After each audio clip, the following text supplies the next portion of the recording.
Good evening, everyone. My name is Bob Rulli. I'm the Director of Planning and Community Development. This is the November 18th, 2020 meeting of the Warren Zoning Board of Review. The regular zoning meeting will be held first. Good evening, everyone. My name is Bob Rulli. I'm the Director of Planning and Community Development. One moment. This is the November 18th, 2020 meeting of the Warren Zoning Board of Review. The regular zoning meeting will be held first. Good evening, everyone. My name is Bob Rulli. I'm the Director of Planning and Community Development. One moment. This is the November 18th, 2020 meeting of the Zoning Board of Review. The regular zoning meeting will be held first. Good evening, everyone. My name is Bob Rulli. I'm the Director of Planning and Community Development. One moment. This is the November 18th, 2020 meeting. Okay, back to real live time. Welcome back to Zoom world.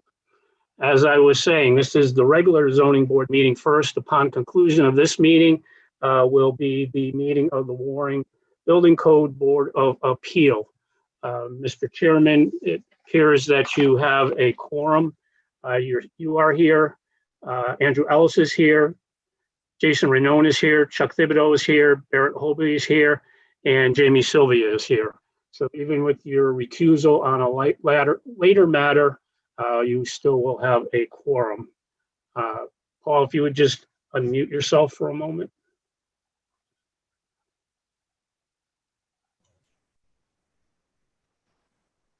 There you go. Yep. So we've determined there's a quorum. The first matter is approval of minutes from the October 21st, 2020 meeting. I would ask members as you speak to unmute yourself. Members of the public, I would ask you to stay on mute until such time as it is appropriate for you to speak. And if you have a question at the lower bar on your screen, there is a hand icon. You can click that and I will see that you have a question. When appropriate, I will let the chair know and you will be able to speak. Mr. Chairman. Thank you very much. So you've done a roll call and we have a quorum. So I'd like to move on to the approval of minutes of October 21st, 2020. This is Mr. Rainone. I'll move approval of the minutes. Okay. There is a motion. Is there a second? This is Barrett Holby. I'll second it. There's a motion and a second. I will do the roll call, Mr. Chairman. Mr. Adelman? Yes. Mr. Ellis? Yes. Mr. Holby? Yes. Mr. Thibodeau? Yes. Mr. Renone? Yes. And I don't believe we need the alternate to vote at this time. Under old business, Mr. Chairman, application 20-32, Leslie Costa, applicant and owner, 290 Market Street, plat map 21, lots 83. Request for a special use permit under section 32-166 to allow a landscape business in a rural business zoning district. This matter was continued from September 16th, 2020. Thank you very much, Bob. This is the chair. Is the applicant here and present?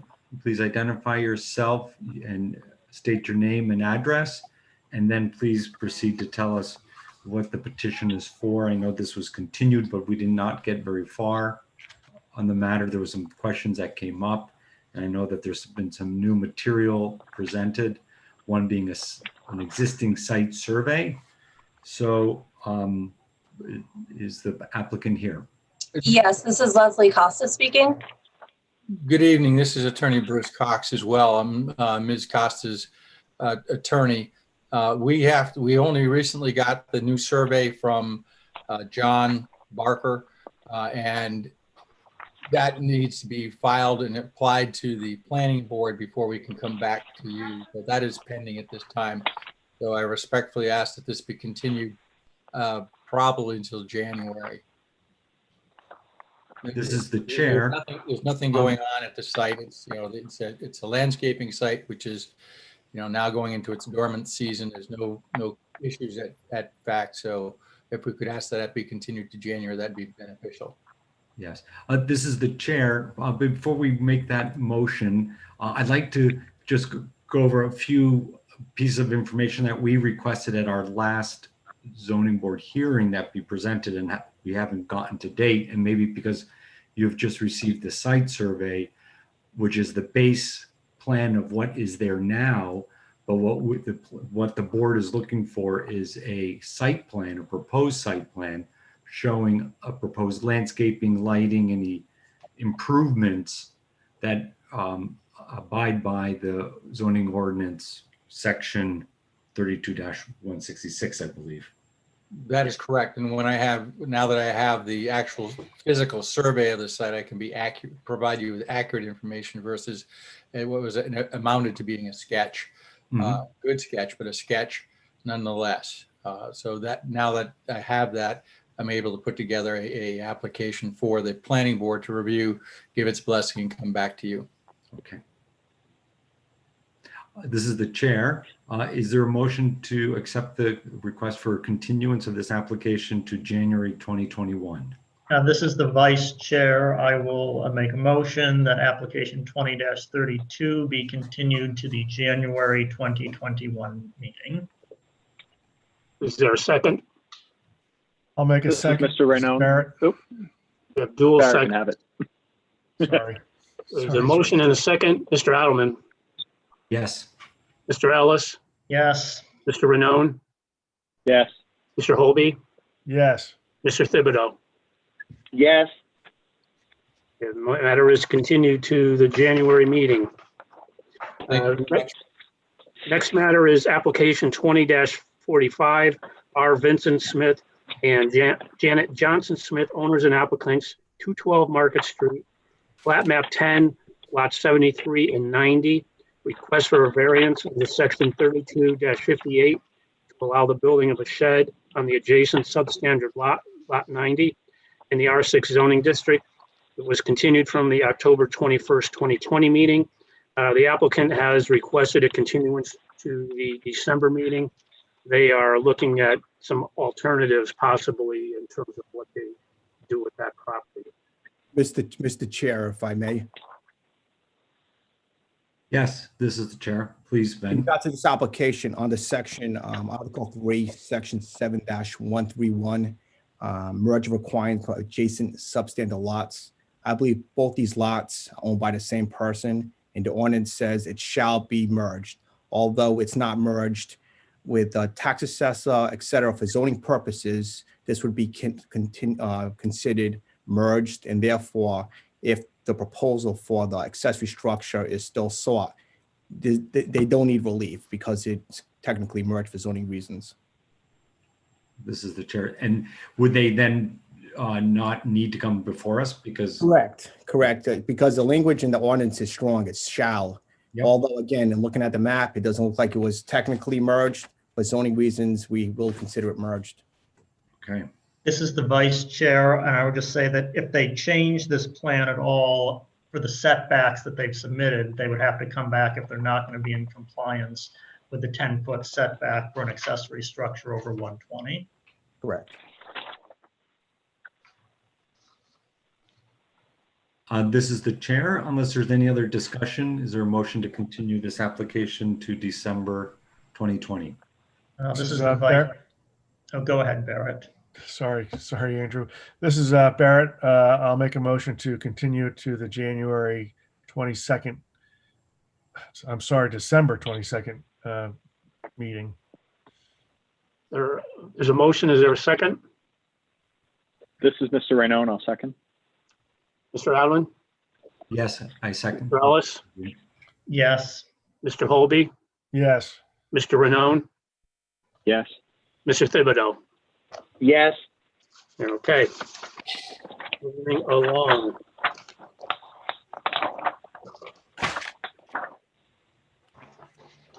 Application 20-47, Jeffrey and Rochelle Blease, pardon me if I pronounce your name wrong, owners, and John Sheridan, applicant, 5 Calder Drive, plat map 16, lots 252. Request for a variance under sections 32-77 to allow relief from the front and side yard setbacks connect existing house and garage in the R20 residential overlay zoning district. Thank you, Mr. Rulli. This is the chair. Is the applicant present? Please identify yourself with your name, your address, and please then proceed to tell us what the variance is for. And once we have listened to the application, we'll come back before the board for discussion before we move to public hearing or public comment portion of the application. Good evening. I'm assuming I'm unmuted. Is that correct? Yeah. This is John Sheridan. I'm the applicant for Jeff and Rochelle Belize for the application at 5 Calder. My address is 34 Brownell Street in Warren, Rhode Island. The request here is relief from the 20-foot side yard requirement and the 35-foot front yard setback requirement to allow for the connection of the existing house to the existing garage, which is about a 6.5-foot span in order to have access from the 2-car garage directly to the interior of the existing house. There is no really increase in the existing setbacks. It's just the connection to the garage creates the garage as part of the primary structure. So that garage is now 6 inches from the side yard, which is adjacent to a 12-foot easement. And then the front setback is no closer than the existing garage is it's no closer than where it is right now. So it's just the connection that creates this request for a variance. The owner is also here. They have gotten significant support from their neighbors with the outreach letter that they've all signed, which I think is in your file. It's fairly low lot coverage. We're only increasing it by 1%. It's only 10% now. And I think that's pretty much all we're asking for. This is the chair. But to your point, it's a 10% proposed lot coverage where 20 is required. And that's the maximum. So you're well within that threshold.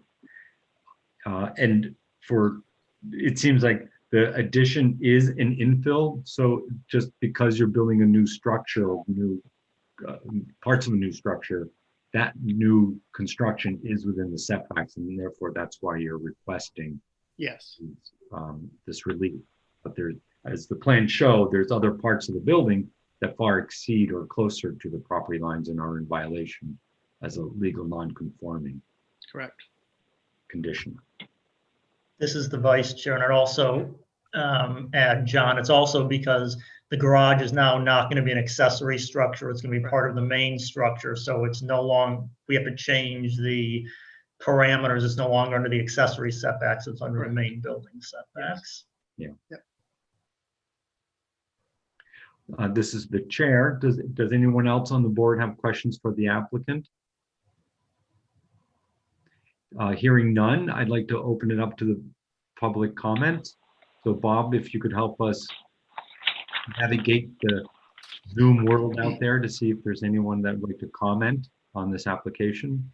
So if anyone wants to comment, either raise your hand so I can see you if you have your video on, or use the raise your hand icon. And Mr. Chairman, I am not seeing any of the above. Thank you, Mr. Rulli. John, do you have any last words before we bring it to the board for motion? I do not. Okay. I Back to can make a the, motion if you'd like. please. I will ask to approve application 20-47, Jeffrey and Rochelle Blees, owners, and John Sheridan, applicant, 5 Calder Drive, plat map 16, lots 252, request for a variance under sections 32-77 to allow relief from the front and side yard setbacks to connect existing house and garage in an R20 residential overlay zoning district. Um, The request is not due to any hardship due to the unique characters of the subject land. It is that, and the house has been there for many years, and the setbacks will really not change. Structure is just connecting the house and the garage. Hardship is not the result of any prior action of the applicant, and it does not result primarily from the desire to realize any greater financial gain. The house will be more usable and more convenient to get to the garage, and should actually the design will improve the use of the house and keep some cars off the out of the driveway, perhaps making the garage more usable. The granting of the variance will not alter the general character of the surrounding area, and the request conforms with the purpose and intent of the Warren zoning ordinance and comprehensive plan. It certainly will not, it will increase the character of the surrounding area and will be an improvement to the property and the local the people on Calder Avenue. And for the relief requested is the least relief necessary. It's a small request. It's only increasing the lot coverage by 1.5% or so, and it's between the two structures, so it has not much effect at all. Is there a second to the motion? I'll second it, Chuck. Okay, there is a motion and a second. Any other, Mr. Adelman, Yes. Mr. Ellis, Yes. Mr. Ranone, Yes. Mr. Holby, Yes. Mr. Thibodeau? Yes. Okay. Moving along, application 20-48, Jeffrey and Rochelle Belize, owners, and John Sheridan, applicant, 1 North Street, plat map 16, lot 266, request for a variance under section 3289 to allow the replacement of an existing cesspool located within 150 feet from the edge of a water body in an R20 residential overlay district. This is the chair. Thank you, Mr. Rulli. Again, please, the applicant, please state your name and address and present the application that is before us. Again, this is John Sheridan, 34 Brownell Street in Warren, representing Jeffrey and Rochelle Belize on an adjacent property, which is 1 North Street. This is a new septic for a house that has an existing cesspool, and it is being located pretty much the only place it can be to stay away from adjacent wells. So the request is simply for a new septic within 150 feet of a waterway. And Mr. Chairman, I'll just add, as the head of the wastewater management district for the town, cesspools are no longer legal. So in its proximity to water would require its replacement. This is Chair. Thank you, Mr. Rulli. And for the record, this already has a Rhode Island DEM approval. Correct. As presented. So I think that the state is okay with that, and it really is the only place on the site because of its constraints with a variety of structures and proximity to the water and the topography. I personally feel comfortable with the request. If there's any questions from the board to the applicant or any comments? Hearing none, we'll move over to the public comment portion of the application. Mr. Rulli, could you poll the audience? Yep. Again, if you have any comments, if you're on video, raise your hand so I can see you, or if not, use the raised hand icon at the bottom of your computer screen. I am not seeing any, Mr. Chairman. Okay, thank you, Bob. And back to John for any closing remarks, if you have any. I think my only comment is obviously these are required by the state, and the variance is required because it's within 150 feet of the water. I think somehow I feel there needs to be some adjustment to the approval process in the, assuming we get approval tonight, we have to wait almost 2 months to actually put the septic in because of an appeal period. And I don't know if there's a way to change that, because we can't go to Coastal Resources until we have a zoning clearance recorded approval. So it's just a recommendation that somehow this gets cleaned up. Yeah, this is the chair. Yeah, unfortunately, we are not the ones that are able to help you in that matter. I think Okay. in talking to Mr. Rulli and others in town, there might be a way to amend the process, if at all possible. Yeah. If it's town related, then they would be able to help, and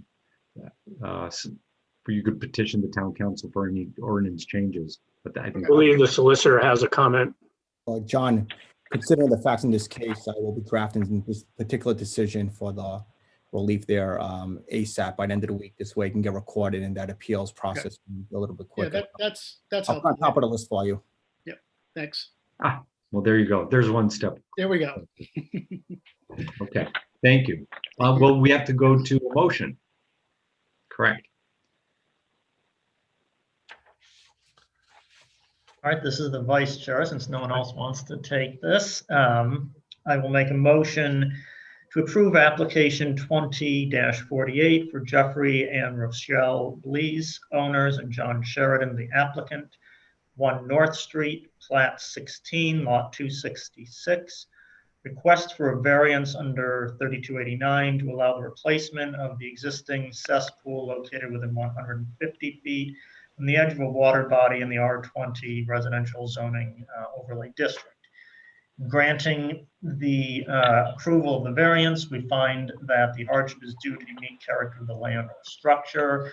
It's waterfront property. There are only limited places where the cesspool or where the septic system can go to replace the cesspool, which is no longer allowed in the state of Rhode Island. It has been placed in the most reasonable location, which has also been approved by DEM. It's not a result of prior action of the applicant or desire for greater financial gain. As stated, it's simply addressing a situation where the cesspool is no longer legal and must be replaced. It's not going to alter the character of the surrounding area or impair the comprehensive plan. We've had many dozens of these in the past, particularly in this area of town. It's a very common procedure that everyone has to replace their cesspool. It would be the least amount of relief necessary in that the proposed location of the septic system is the only reasonable place on the property to keep it distant from adjacent wells and water supplies, and respecting the existing structures that are on the site. And if we were not to grant it, it would be more than a mere inconvenience in that having no access to sewage disposal systems on the site would make the house unusable. Is there a second? Second, Chuck will Barrett. second. Dual seconds. That was part of Allen. the seconding. Mr. Alderman, Yes, aye. Mr. Ellis, Yes. Mr. Holby, Yes, Mr. Rennone, Yes. Mr. Thibodeau. Yes. All right. John, Well, quick we- question for you. How close is it to the water body? So I just need to know exactly the amount of relief. Do you have that number available? he clicked off. I would, No, he's still here. Here it is. Good. well, I would say it's about 60 feet from the coastal feature. Okay. Thank you. That's so I can put into the decision. Thank you. Thank you. Is application 20-49, Turister Mill LLC owner, Seamless MedSpa LLC applicant, 91 Main Street, plat map 2, lot 1, request for a special use permit under section 32-50 to allow for professional office use, medical aesthetics in the special zoning district. I see that Mr. McCoy is here. I am. Thank you. Yes, this is the chair. So if the applicant or their representative is here, please state your name, address, and present the application as to why you are asking for the special use permit. Thank you, Mr. Chairman. John McCoy, 40 Westminster Street in Providence, for the applicant Seamless Med Spa LLC. And Kayla Pavao is here as well. So after I make a brief intro, she's here for any questions the board may have. She is the owner and principal of Seamless Med Spa LLC. Mr. Chair and members of the board, this is the 9th commercial tenant that we've come before you on phase 1 of Torrister Mill. Seamless Med Spa is a small service-oriented company, very similar to most of the other businesses that have come before you for special use permit approval. And I really think it's the kind of business that the planning board envisioned when the permit was granted back in 2014. Ms. Pavao is a licensed nurse practitioner in Rhode Island, Massachusetts. This space will be just 942 square feet. It's on the first floor of the historic mill building, which you saw in the floor plan that was with the application. There'll be just 2 employees, Ms. Pavao and 1 other. And the rough hours look to be generally 10 to 6, Tuesday through Saturday. Based on the square footage, I know the board's been interested in this, so I've been keeping a running tally. There'll be 9 required parking spaces. That brings us to 139 commercial spaces, assuming this is approved in phase 1, which leaves 153 commercial spaces remaining that are available. No hazardous materials to my knowledge in the operation of this business, and Ms. Pavao can confirm that. And I do think, again, this is just the type of business, I believe she has local clientele, and it's the type of business that would draw local clientele and benefit to the community. With that, I'll be glad to take any questions. Ms. Pavao is here as well. If you have any questions for her. I don't have any questions. This is the chair. I don't have any questions at the time. Andrew? No, not at present. Yeah, not at this moment. Jason? I guess my only question would be, what is the sort of estimated turnover in a typical working day? Are we talking about 5 clients a day? Are we talking about 25 clients a day? Is it a high traffic business, or are we relatively limited in the number of people that would be coming and going? I think relatively limited, but I'll let Ms. Pavao speak to that.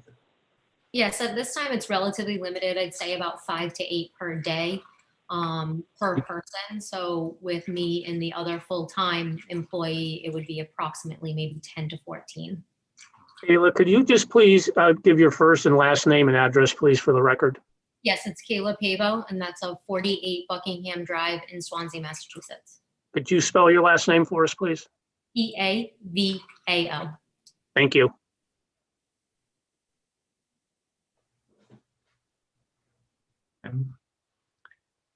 This is the chair. Barrett, do you have any questions? I just have a question. What exactly is medical aesthetics? Is that a beauty parlor or is it plastic surgery? No, it's non-invasive. Injectables, such things like Botox, dermal fillers, skincare, that type of thing. This is the chair. Do you have to, are you required to have DOH approval? Yes, I went through, I started with the state with Kristen Cadero, the Deputy Director of Business at the Rhode Island State Department. She was in contact with the Department of Health, and my licensures are all up to date for the scope of practice. Thank you. This is the chair. I'm going to move on to Jason. Which one? Nystrom, you. Oh, okay. No questions from me. Okay. And actually, you go to Chuck. We don't need the alternates on this. Okay. No, I don't have any questions at this time. Very good. And then Jason. And no, you don't. Oh, you're asked yours. Yeah. I'm good. Yeah. Okay. So, and I don't have any questions. I think we'll take a moment to go to public comment. And again, if you are here from the public and have anything you'd like to say, raise your hand either on your screen or with the icon. And I am not seeing any, Mr. Chairman. Thank you. So I'll bring it back to the applicant for any closing remarks, if you'd like. I don't have anything to add, Mr. Chair, beyond what I said and what Kayla said as well. This is the chair again. It seems, as you mentioned, this is an appropriate business that the Tourster is looking to occupy their commercial spaces with. And it's there seems to be, well, maybe I'll ask the applicant, Ms. Pavel, is there going to be any noise or any smells and odors from the services that you're providing to your clients? No, not at all. Unless they're scared of needles. I had to put in a couple questions. So I don't have any other remaining questions. If anyone from the board would like to entertain a motion. As the vice chair, I'll go ahead and make a motion to approve application 2049 Tourister Mill LLC, the owner, and Seamless Med Spa LLC, the applicant, 91 Main Street, Plat Map 2, Lot 1, requesting a special use permit under 3250 to allow for professional office use, medical aesthetics, in the special zoning district. In granting the special use, we find that it is compatible with the neighboring land use.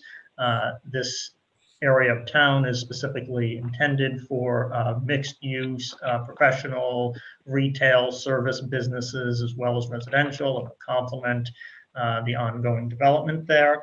It's not going to create a nuisance or hazard. The business has no noxious odors, it won't generate noise. There's ample parking remaining in the master plan to accommodate this use. It will definitely be compatible with the comprehensive plan in that the special district is particularly intended for these type of mixed use service businesses. And the public convenience and welfare would be served in that it's introducing another type of service business to the town of Warren that will serve the residents and also attract people into our town from neighboring areas. And I would condition that the operation of this must be consistent with Department of Health approvals and maintenance of all required licensing. There's a motion. Is there a second? I'll second it. This is Barrett. Mr. Holby seconds it. Mr. Adelman, Yes. Mr. Ellis, Yes. Mr. Holby, Yes. Mr. Renone, Yes. Mr. Thibodeau. Yes. Okay, we're good. Thank you, Julie. Congratulations. Thank you. Have a good night. The next application is 20-50. The chair needs to recuse himself from this application. And I believe on seniority, Mr. Nystrom would move up as a member and Mr. Ellis would be the chair. This, Paul Atman, yeah, I submitted my recusal form to the town the other day, so. Yep. So application 2050, the Pearson Complex LLC, owner and Poignant Signs applicant, 373 Market Street, flat map 22, lot 156, request for a variance under section 32-169 to allow for a sign internally illuminated and to exceed the allowed square footage in the rural business zoning district. Hey, this is the acting chair. Is the applicant present? Can you identify yourself, please? Yes, I am. Jeff Cotter, Poignant Signs, 18 Fieldstone Road, Warwick, Rhode Island. All right, very good. Is there anyone else here on this application with you? I think there's two representatives from TPI here. I see Mr. Lucchese is here. Yep, Brian Lucchese, 4 Abbey Road, Barrington, Rhode Island. All right, very good. So your application for some signage on the building. The property had previously been granted a signage variance to allow for up to 210 square feet of signage to be divided up amongst 3 potential signs on the property. So if you could just tell us now what you're doing with the signs that were already approved and how your new sign compares with the square footage that was previously approved and what would like us to do now. And also a description of what you're calling the internal illumination so we can consider Sure. what that is. Absolutely. So on the application, it states that there's two existing signs on the building that equal 70 square feet each, a total of 140 square feet. Those are both externally illuminated. Those will be removed and disposed of. What we're looking for is a sign at 91.6 square feet in total area. It is LED halo lit. It was kind of hard to describe it. It's internally, but it's actually a backlit, has a soft glow around the edge. Looking at the front of the building, an external illumination really didn't work for this location to have any type of downlighting. It didn't go with the architecture on the front of the building and didn't want to have that big washout of light coming down the front. So right now we're losing 140 square feet of signage on the corner and actually just putting up 91.6. So we're actually going to be under and cleaning up one side of the corner of the building. So is it my understanding then that the previously granted up to 210 square feet, you're foregoing that, and now the total signage is going to be only 91.6 square feet? Because that prior approval did include a third 70 square foot sign for some future tenant to be determined that was never erected. So are you giving up the 210 square feet? That was previously approved? I would let Brian react to that one. I was unaware of that. I knew that there was a variance pulled for square footage for the two signs on there, but I was unaware that it was for the full 210 that was shared. Yeah, so we're the tenant at the building, not exactly the building owner of the Pearson complex. So if the owner was here, I'll speak on behalf of us as the tenant that we only want the 91 square feet. But if it's possible through this particular motion, if we can get the ability to keep the option for 70 square feet, as I know that the current owner of the building would like to have opportunity to utilize the building for other tenants, should we remove ourselves from a few areas of the building in the future. All right, so I think what I'm hearing then is the 140 square feet that was previously allocated for your purposes, you're trading that in essentially now for 91.6 square feet in a single sign, but you'd like us to preserve the other 70 square feet that were allocated to some future tenant? Yes. Yes, that would be ideal. And so you feel that the 91.6 is all you're going to need. You don't have an issue giving up the 140 and reducing that. This will satisfy your needs. I would let Brian speak to that. Yeah, so with I think we're up to about $14 million at TPI and probably $10 to $15 million as well of investment from the owner of the building over the last 8 months. The sign kind of is most certainly the icing on the cake in the way that we have it. So it completes the total package, as it were, of the architectural nature of the building, and that would be the end result. Switch out the current two signs on either side of the building and allow us to go with this halo lit, more modern looking sign on the front of the building. Okay. So let's just speak a moment about the design of the sign with regard to what's being referred to as internal illumination. And this is a touch different than previous internal illumination applications. I would say from the outset that internal illumination as defined in the ordinance is prohibited outright in the zone. I think we need to make a determination if the sort of backlighting halo effect is in fact internal illumination. Maybe you could describe just in a little bit more detail how the light is actually emanating from the lettering. Sure. If I may on that, and a lot of boards that I sit before to go for signage for other clients, a lot of historical boards in older towns, in their writing, they allow internal illumination. They'll ask you to do either external or a halo. It's either one of those two choices. I know internal gets kind of lost with the halo, but by this type of lighting is actually the LEDs or neon is inside the back of the letter, and it actually emits light out and it reflects off the interior part of the can, and we space the lettering 1.5 inches off the wall to illuminate that glow around the edge of the letter. So at night, it actually just defines each character of letter. It doesn't emit light down the entire building. So the actual lighting element is within the construction of the lettering, but the back of the letter is open. The back of the letter's open, and we wouldn't be able to do any other way to be UL listed and be safe. Yeah, so I think the board's going to have to decide what exactly does internal illumination mean, because technically the lighting element is internal to the structure of the lettering, although it's not emanating through the face of the lettering, it's emanating through the back. So I'd like to go around the board and see what they feel on this. Jason, I'm going to right now, and I'm going to come to you last. Barrett, let me start with you. What are your feelings on if this is internal illumination?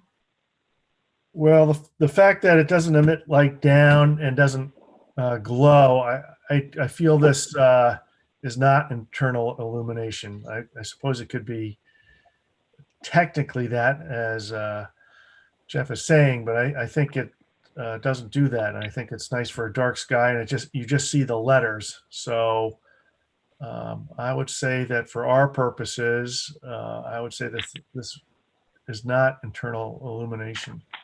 Okay, Chuck, what's your feeling on the illumination?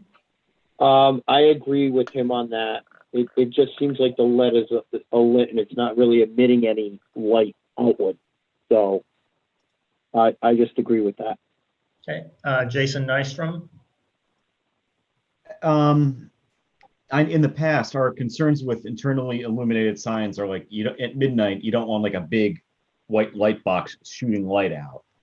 And I'm not a lighting guy, but it sounds like this halo effect, you're not going to get that. It sounds like it's really just going to kind of be outlined in the letters. I do have a question for the solicitor.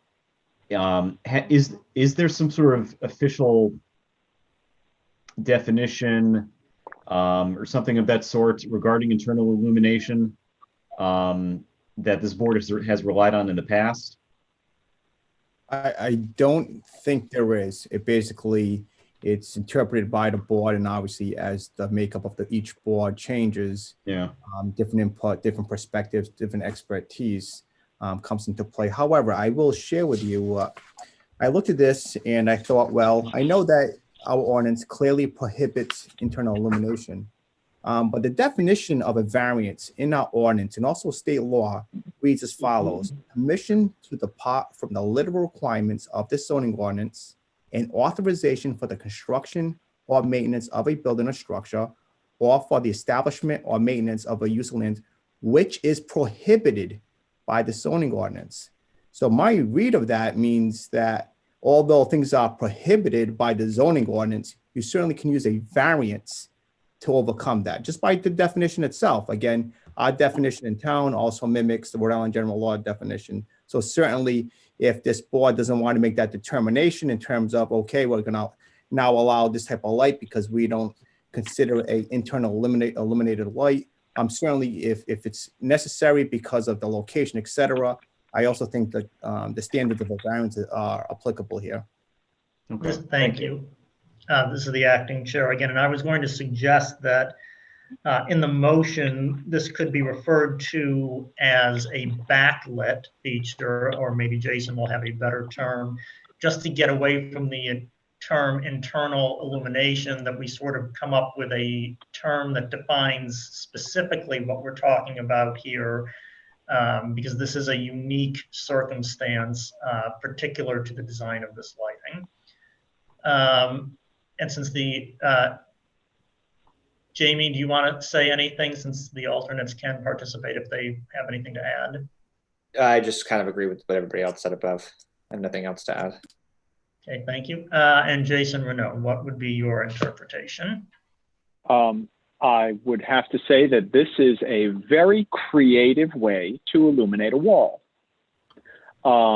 because that's functionally what it's doing. I mean, when we talk about an internally illuminated sign, everything that's been said is absolutely correct. The concerns are generally circulating around the idea of visual glare, the idea of excessive facial brightness to light box signs, points of light in the distance that draw your eye, that draw attention. In this instance, what's functionally happening is there is a lighting system that's illuminating the wall of the facility, and that allows you to register the silhouette of the letters and render them readable at night. You could accomplish the same task by mounting a linear grazing system on the top lip of the building and washing light down the face of the building between the letters and the sign. You would achieve a similar look. You're just throwing a lot more light out there. So you could achieve a similar effect without necessarily needing to put it inside the letters, but I don't think that it's necessary to draw that kind of distinction. To sort of prove my own point, you could arguably mount this same light source within the envelope of the letters, but have it be physically mounted to the building. So in that case, you're mounting a lighting fixture to the building and simply masking it with a letter. That would not be a function of the sign. It's a function of how you install it. So in this instance, I would definitely agree with what's been said, that this approach to making a sign readable at night would not necessarily equate to the type of illuminated signage that has been of concern to this board in the past. From a language standpoint, I agree with you, Mr. Ellis, that we should probably use the term halo lettering, because that's generally how lighting designers and electrical engineers would refer to it. It's essentially allowing a system of light to bleed out from behind an otherwise opaque sign so that you can make out the silhouette of that sign during the evening and nighttime hours. But I do think we could think of it as being distinct from glowing channel letters or things of that nature that we have all sort of seen on our local neighborhood retail establishments, and is not necessarily in keeping with sort of the signage direction that I think a lot of us are hoping retail establishments and businesses would sort of move into, particularly along that Metacom corridor. So yes, generally speaking, I am in agreement that I would not consider this the type of internally illuminated signage that is looked upon negatively within the zoning code. I would consider this a very creative way of illuminating the wall behind the sign for a very specific purpose. Thank you, Mr. Renaud. This is the acting chair again. I would just say when it comes to the motion, we should definitely emphasize that it is in fact not the sign that's being illuminated, but in fact the wall that's being illuminated, and use the term halo lighting to this effect, and be very specific that this is unique to this particular design. Before we get to that motion though, I'd like to see if anyone in the audience, members of the public, would like to comment. Bob, is there anyone making any sort of signal?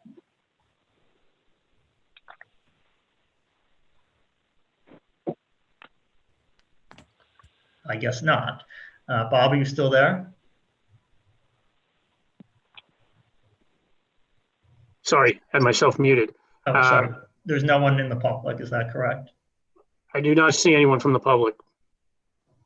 Excellent.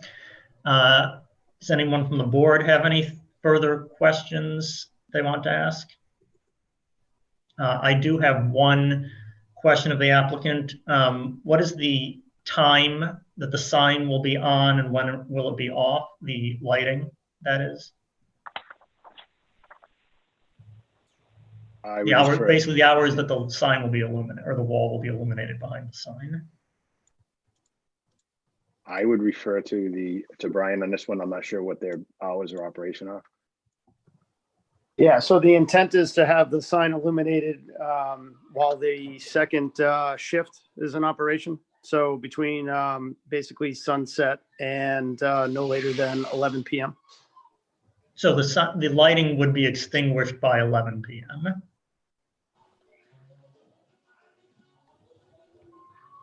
Is that correct? Yes. Thank you. Okay. Any others? This is the acting chair again. Does the applicant have any final statements to make before we have a motion on this?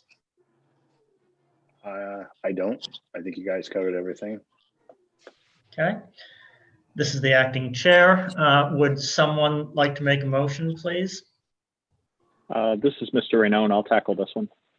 I will move approval on application 20-50, the Pearson Complex LLC owner and Poyant Signs applicant, 373 Market Street, plat map 22, lot 156, a request for a variance under section 32-169 to allow a sign internally illuminated and to exceed the allowed square footage in the rural business zoning district. In approving this variance, we will note that the request is due to the unique characteristics of the subject structure. It is a large structure. It does currently have a standing signage variance to allow for up to 210 square feet of signage. We will note that they are actually voluntarily relinquishing some of that signage square footage. I will take this opportunity to note that the resulting square footage for this particular tenant space will be rounded up 92 square feet of signage, but this will not remove the previous variance for an additional 70 square feet of signage for a secondary tenant space. Should that tenant space be occupied at some point in the future, the owner would still be entitled to that original 70 square feet of additional tenant signage to be determined at a later date. We will note that the hardship is not the result of any prior action of the applicant and does not result in a desire for greater financial gain. The owner and the tenant have already invested large sums of money in the rehabilitation and improvement of this building, and the installation of this signage system will simply be the final piece of that plan. Granting the requested variance will not alter the general character of the surrounding area or impair the intent or purpose of the zoning ordinance. I would actually make the argument that this signage will be a significant improvement over the externally illuminated flat signage that exists on the building currently. And the relief granted is the least relief necessary in that the total amount of signage is reducing in square footage. We will add that it is the determination of this board that the applied for sign does not qualify as internally illuminated in so much as it uses a technology or an application known as halo lettering, where the lighting provided to illuminate this signage is actually illuminating the wall behind the sign so as to allow the sign to be read in silhouette during the evening hours. This keeps the overall visual impression of the signage at night to a minimum, does not cause visual brightness, and does not cause glare in the nighttime environment. I will further note that this approval will be conditional on the fact that the halo lettering illumination will be turned off no later than 11 p.m. each evening. I believe I have caught everything. Second. I was going to say, would it be appropriate to mention that they still have 70 square feet of signage that they may want to use in the future for a future tenant? Was that mentioned? We got, Barrett, I think we got that in the, Jason put that in the beginning. I'm sorry. That's all right. They're keeping the 70 square feet. So we could maybe say that the total currently approved square footage would be 162 square feet, the 70 from the original approval and the 92 from this current one. Roger that. Well, I can second that. This is Barrett, if that works. Okay, there's a motion and a second. Mr. Ellis, Yes. Mr. Rainone, Yes. Mr. Holby, Yes. Mr. Nystrom, Yes. Mr. Thibodeau, Yes. and Mr. Sylvia. Just because you paid to get in. Yes. Okay. Great to get you. Thank you. Good luck. Moving along, under administrative matters, discussion and action on the proposed 2021 calendar. Excuse me, Mr. Rulli, this is the chair. I'll be resuming my seat or my. Yes, you may return. You may resume yourself. Yes. So yes, the 2021 schedule is to be discussed as presented. To me, it seems like that's just strictly from the third calendar from the third Wednesday of every month. So unless anybody has any suggestions of modifications. Okay. Then the secretary will duly note that and share that with the town clerk.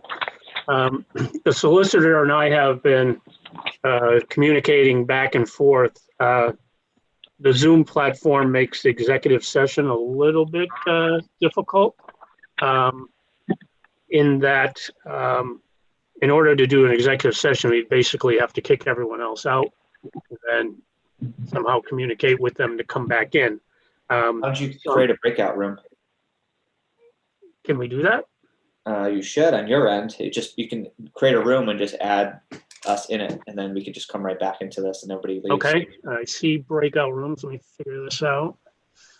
If you want to make me a host quickly, I can do that for you. I had a whole training on how to do all this stuff. Okay, well, I am going to take advantage of your training and make you a co-host right now. Excuse me, Bob, how long will this executive session is expected to last? This will last 5 to 10 minutes max. Okay. And if we're going to do that, we're certainly going to need a motion and roll call in order to do that. Thank you. Mr. Sylvia, if you could set up the breakout room and invite all of the zoning board members, the solicitor and myself, and then I will advise everyone else that is here for the appeals to just sit tight. And we will. Sure. Just one quick thing. Do you see breakout rooms in your screen? Because it's not showing up on mine. I made you a co-host. Yeah, it's still, I think Okay, maybe yep. it's only a host power, possibly. And maybe you can walk me through this so I can create one breakout room. Yep. Do I- Click on breakout rooms and like this, there should be like a make room button and you can rename it as something. Or do I want to do it automatically or sign it manually? It's hard to talk you through it without knowing exactly what it reads. I think it's going to be, I'm going to go with manually. So I'm going to hit create. And And you can set it to have a timer if you need to. So executive session. I'm going to call it. Yeah, that is that. And then While they're doing that, we're going to need a motion for the calendar. And also, like I stated, we're going to need a motion for executive session in red as in the advertisement, please. Thank you. This is the chair. So if I could hear a motion first for the acceptance of the calendar as presented for 2021. This is the vice chair. I'll move approval of the calendar as circulated. I'll second it, Chuck. Okay, thank you. This is the chair, and I'll just do a roll call again. Mr. Ellis, Yes. Mr. Rainone, Yes. Mr. Holby, Yes. Mr. Thibodeau, Yes. Mr. Nystrom, why not? Yes. And Mr. Sylvia. Yes. Okay, motion carries. Thank you. Next would be a motion to break into the executive session pursuant to 42-46-5 subsection A and 2 litigation. Daniel Spartan versus Town of Warren. This is the vice chair. I will make a motion that we move into a breakout executive session to deal with the matter indicated. Roll call vote. So the roll call would be Mr. Adelman. Well, a second, we need a second. Okay. I'll second it, I'll second. Okay, there's a motion and a second. Mr. Adelman, Yes. Mr. Thibodeau, Yes. Mr. Rainone, Yes. Mr. Holby, Yes. Mr. Nystrom, Yes. Mr. Sylvia, Yes. and Mr. Edelman. Did I already ask you? No, You need Sorry, Mr. Mr. Ellis Ellis. here, yes. I'll Mr. vote Ellis. Yes as well. All right, well, let's see what happens. We might all end up in the ether here when I hit the next tab, but or we'll be in a happy place, so we'll find out. Host is inviting. Okay, join breakout room.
Okay. What do you know? It worked. Hey, Okay. hey, we On a jumped single- in, we're all here. And Bob, I think you'll have to start recording again. I'm recording again, and so for purposes of the executive session was a discussion with respect to litigation as identified on the agenda. The zoning board has given some direction to the solicitor as how they would like to proceed. And at this point, pending what the results of those conversations are, will dictate what the next steps are. So that's what happened in executive session. Thank you, Bob. So, Not hearing anything else. I mean, so the next thing, Mr. Chair, would be to adjourn this meeting and then to convene the meeting of the Warren Building Code Board of Appeal. correct. So do I hear a motion to convene the zoning board? So you have to adjourn this meeting first. Yeah, I'm asking for a motion to adjourn. I'll make a So motion to moved. adjourn. Barrett? Second by Jason. Okay. Uh, Would you do the roll call, Bob? Yep, Mr. Ellis? I think he said yes. He's on mute. What? Yes, I did say yes, sorry. Okay. Chuck? Yes? Mr. Adelman? Yes. Mr. Renone? Yes. Mr. Holby? Yes. We'll just for Mr. Nystrom Yes. and Mr. Sylvia. Yes, we'll take that as a yes, and Mr. Adelman, yes. Yes. Okay. Motion carries. Thank you. Okay, So would you, Mr. Rulli, please welcome everyone to the Building Board of Appeal.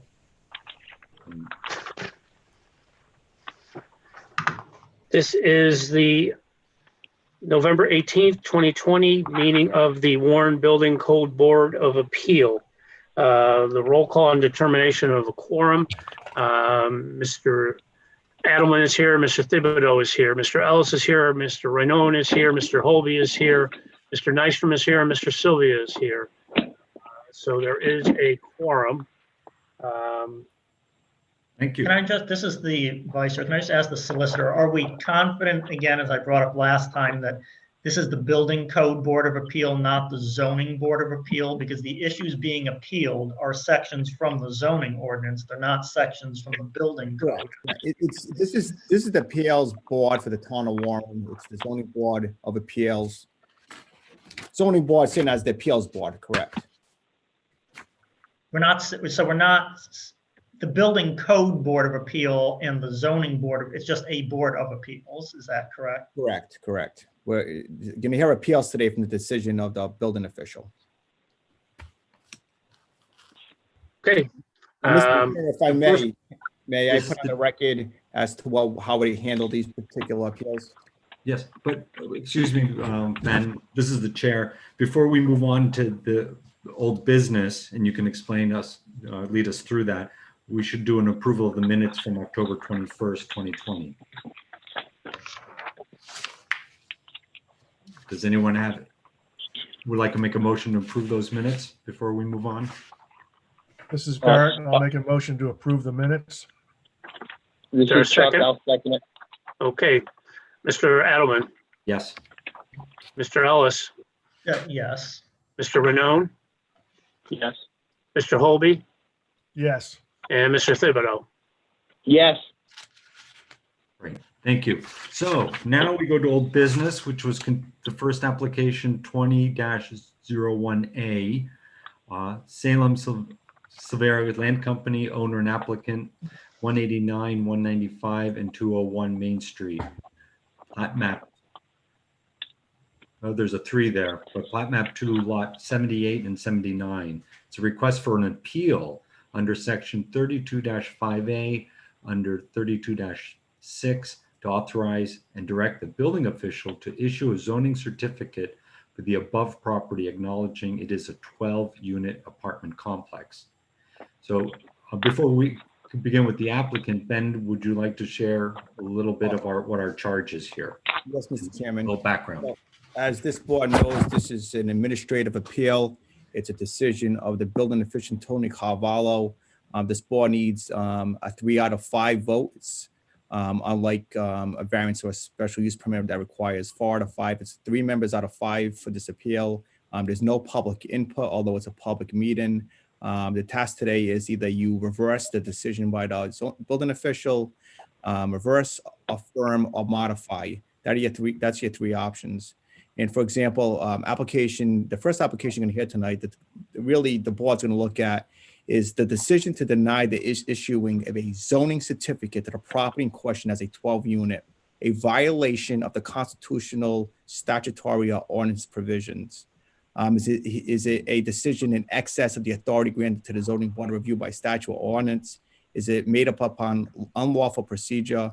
Is it affected by other error of law? And this is the one that this board should really focus on tonight. Is there a clear error in view of the reliable, probative, and substantial evidence of the whole record? Okay, the whole record. And you can hear from Tony Carvalho how he makes his decisions. He makes his decisions by basically what is the official record in town hall. However, let me make it clear again, we're talking about evidence of the whole record. And I think that's the standard that we will be focusing on tonight, whether there's a clear error in view of reliable, probative, and substantial evidence. And the last option is always arbitrary, capricious, or characterized by abuse of discretion or clearly unwarranted exercise of discretion. Again, I would focus on the clear error in view of what evidence is presented of the whole record. Thank you. Okay. Thank you, Solicitor. So although it's not a public hearing, there's no public comment, we do have, the applicant does have an opportunity to make their case, correct?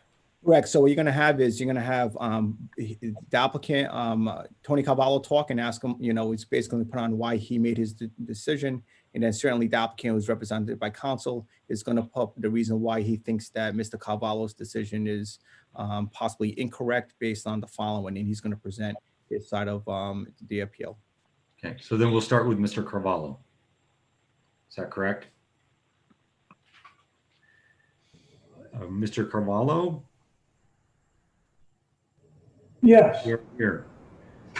So per Ben's direction, could you please outline then to us the decision, the reason for your decision, and the evidence for your decision? Then we'll move on from there to the applicant.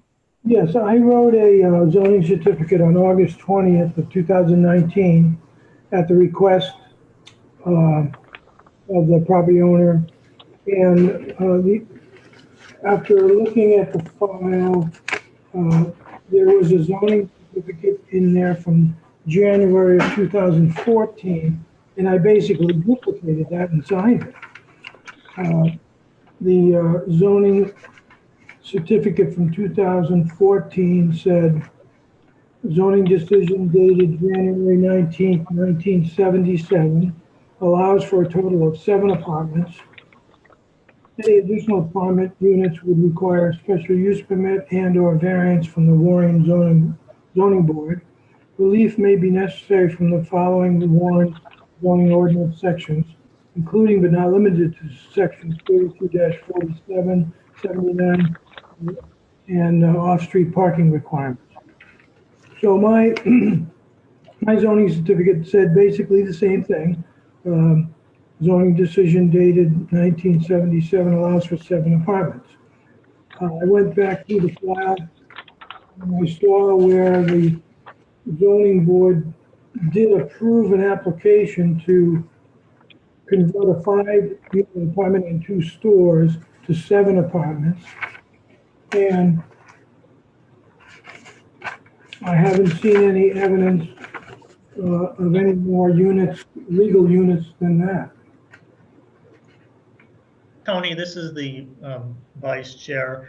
Just ask that the decision from 1977,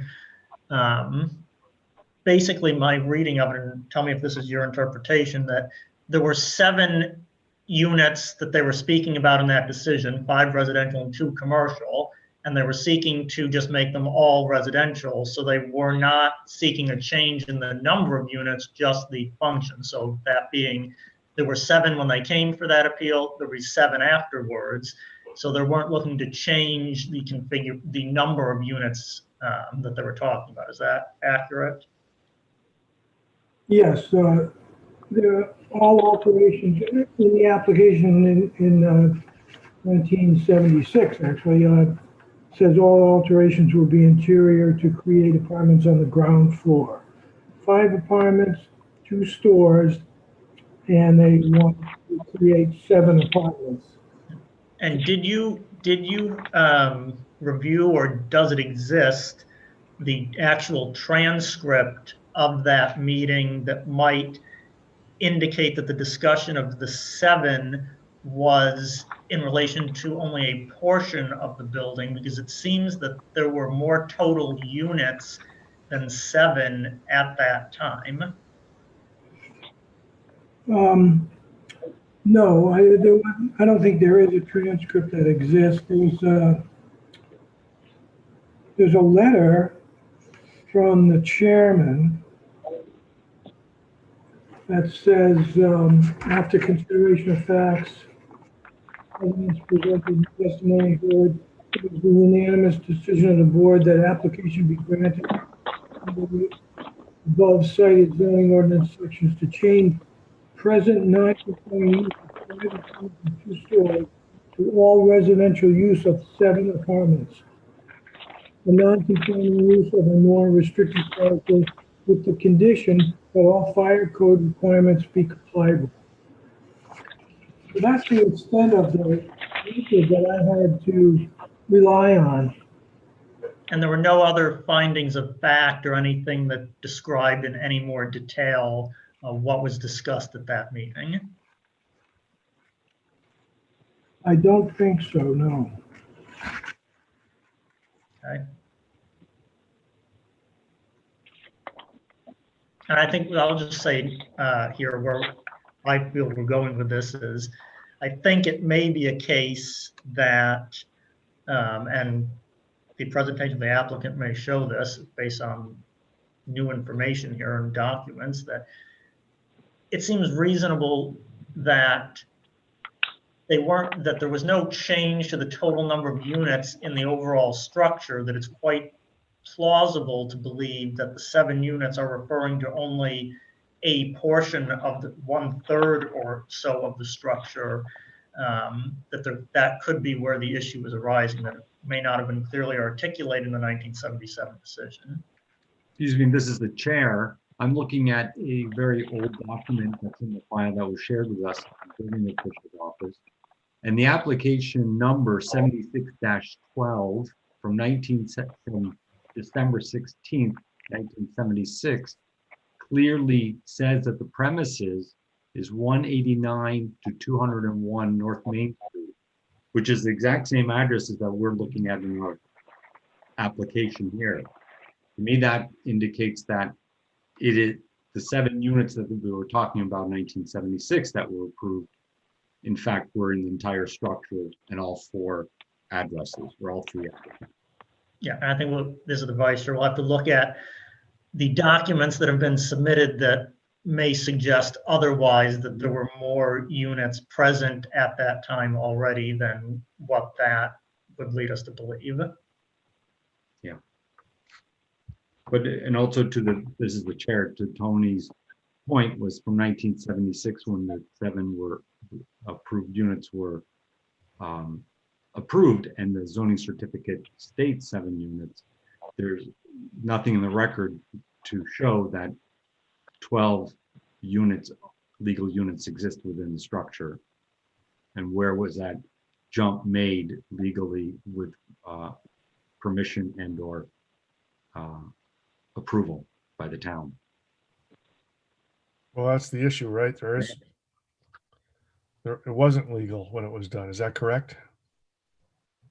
If I may, am I being invited now to speak? I've been allowing the board to speak, obviously. Yeah. I'd like to commence with our position on this. This is the chair. 1 more minute, solicitor, just for any questions that other board members may have for Tony.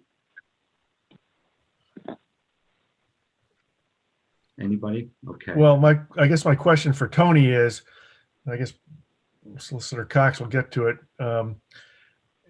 Is how long has this been a 12 unit? And was it ever done? Obviously, it wasn't done legally. Otherwise, we wouldn't be here. But I guess is the question, Barrett, that if the 12 units existed prior to the enactment of the zoning ordinance, it would be legally non-conforming because it would already have been 12 units. I think the case that's being made is that whether it's an error in the original zoning decision that the 7 may not have been referring to the entire building. It may have only been referring to the portion of the building where the proposed changes were. So if we can establish that the 12 units, that the building contained 12 spaces of some kind prior to the zoning ordinance being established, that this 1976-77 change wasn't creating 7 units, but it was just modifying a portion of the building. I think that's where the issue is. right. There's another document from 1994 by the written letter to the owners from the building inspector at the time, John Janino, and it says, I must advise the town of Warren tax records show that 10 apartment units at this location. Anything in excess would be considered a violation. It's also apparent that several conditions of the state fire code have not been met. Does that include 10? So the letter you're talking about, Tony, is that 10 residential units and then also 2 commercial units at that time? Or was that just referring to residential in 94? Well, it refers to Plat 2, lots 78 and 79, which is the building. And it says, the tax records show only 10 apartment units at this location. So we have some documentation that in 1994, there's an acknowledgement of 10 residential units in the building. Right.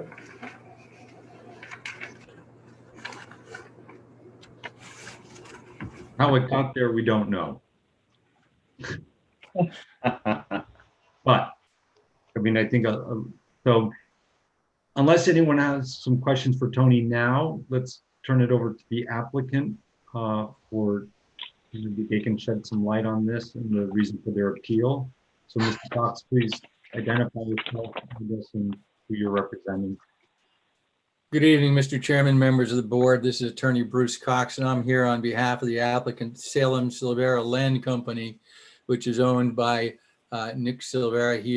Nick Salem, rather. He is with us this evening, as is an architect, Mr. Antone Diaz, and the builder, Ron Luro. This building, well, first, in defense of Tony, the file on this is as clear as mud, as many things are in a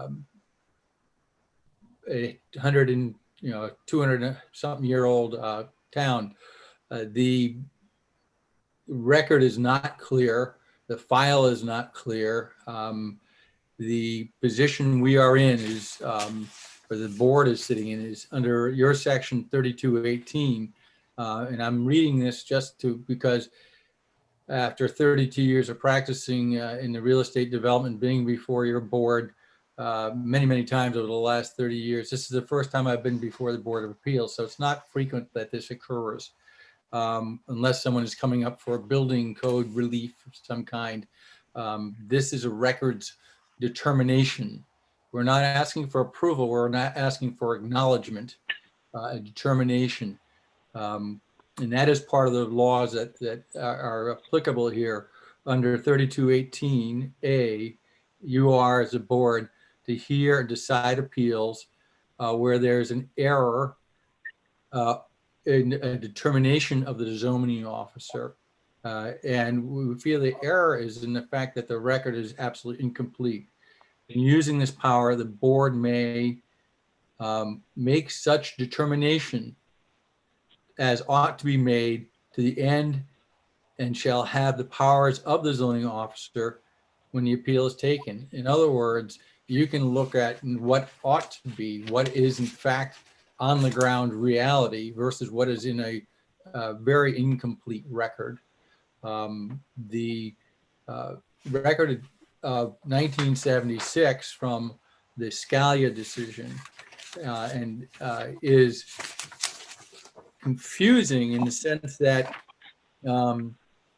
it refers to 7 units, 2 being commercial, 5 being residential, and one looks at it and goes, that's the whole building. However, research was done, and Mr. Rulli, I presume you have provided the board with the affidavit of Jesse Tavares, as well as the aerial shot that I provided you with the other day. Am I correct? I believe the secretary has provided that to the members. Right.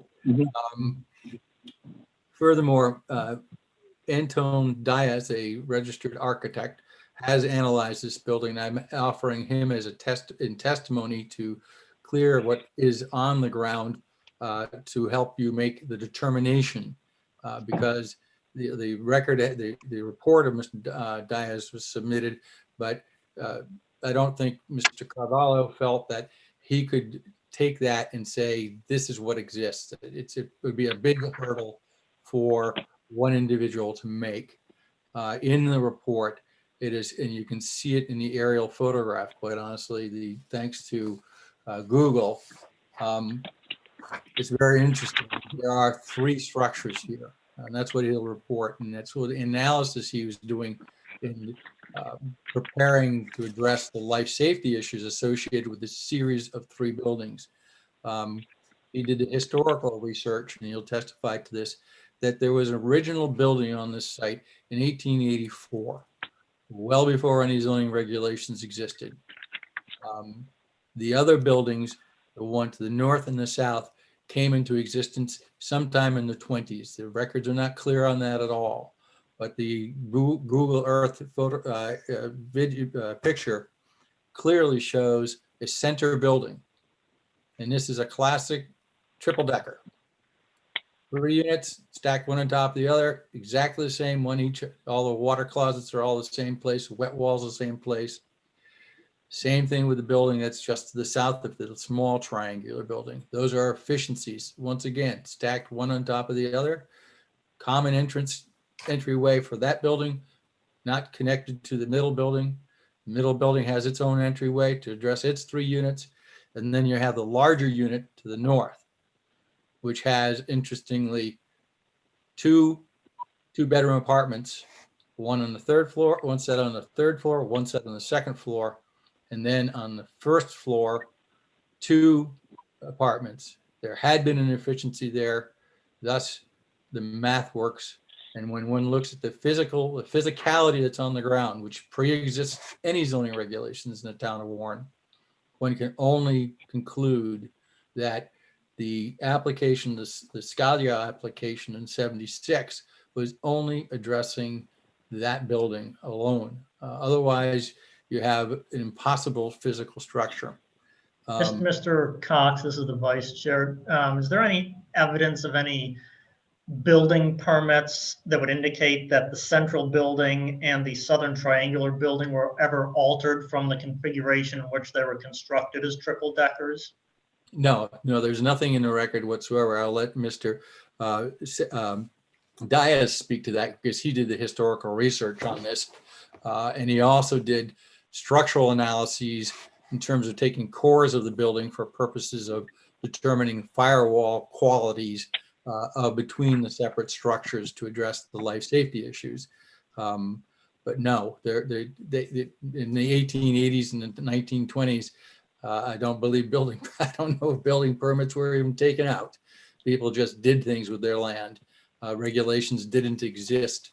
And buildings of this ilk are probably part of why they do now exist, because as the town got more densely populated, the necessity for protecting development certainly probably became evident. But that that said, that's why this is a pre-existing non-conforming use that we're asking for an acknowledgement in the form of a building certificate that says, yes, these are the pre-existing dwelling units on this site in 3 separate buildings joined literally wall to wall to wall. With that, if I may, I'd like to bring in Mr. Diaz to explain the report that he supplemented the record with, that Mr. Carvalho said, you know, I look at it as one building and I look at what's in the record. This is the record now supplemented for you, sitting as an appeal board, enabling you to do what ought to be done as is allowed under the regulations. Mr. Diaz, Mr. Yes. Yep.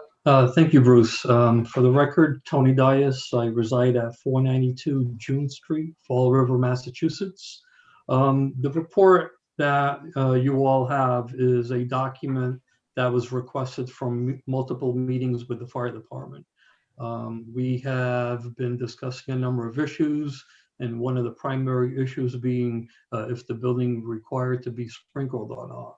And what we had proposed to the fire department is that we have 3 separate structures. And because of that, that might make different determinations on the requirements for a sprinkler system or not. So the fire chief had requested that I do an investigation to see if there truly were any firewalls and if I could prove that there were separate structures here. So if I'm allowed to share my screen, I'd like to quickly go through a visual presentation. Just take a couple of minutes if that's possible. Mr. Dias, if I may, solicitor, could we please swear Mr. Dias so that, and have him put on the record his credentials so that the board has a record, seeing as we're dealing with what is in fact a bad record. I want to make a good record to support the board's determination that it is a pre-existing non-conforming structure of 12 dwelling units. Mr. Dias, raise your right hand, please. He's going to tell the truth, nothing but the truth. I do. Very good. Thank you. Mr. And are you registered, this is the vice chair, are you licensed in the state of Rhode Island? You said you live in Massachusetts.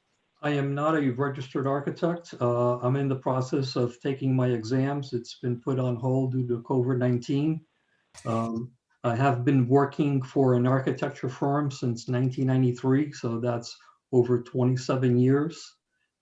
Based on my experience, at least in Massachusetts, I'm qualified as a code consultant based on my 5-year Bachelor of Architecture degree from Wentworth Institute. Graduated in 1993, and I also have a 2 years associates in engineering. Mr. Cox, are you offering Mr. Dias as an expert witness? That's what I am doing, Mr. Rulli, yes. And has the board been provided his curriculum vitae or resume? They are not. It's what he's putting on the record right now. He is an associate AIA number 382667440. According to the. It would have been helpful to have his resume or CV in advance for the members to see.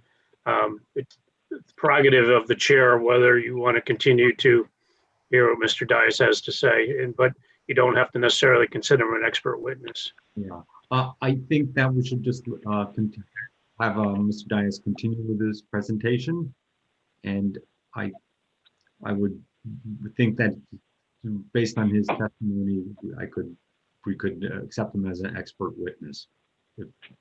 Thank you, Mr. Chairman. Mr. Dias, if you would continue share your screen with us. Thank you.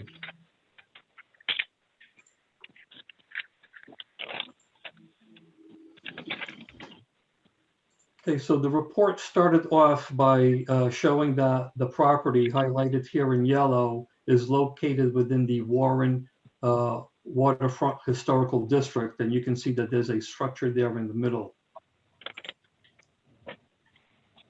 In the Warren Historical District, the building is noted as being on the National Register, and they indicate that it's a commercial / residential. They reference the 3 stories combined use brick frame storefront,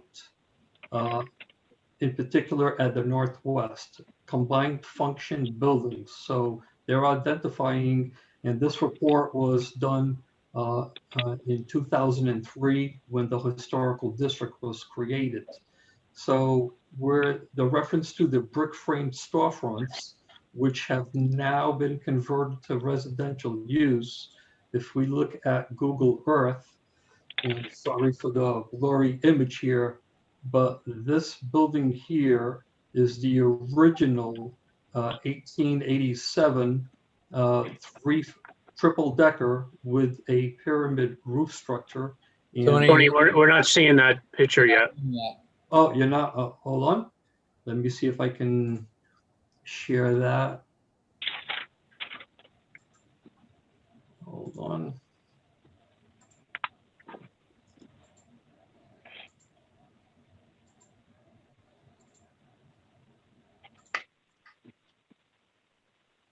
Yeah, I don't know why it's not. So Do you have it open?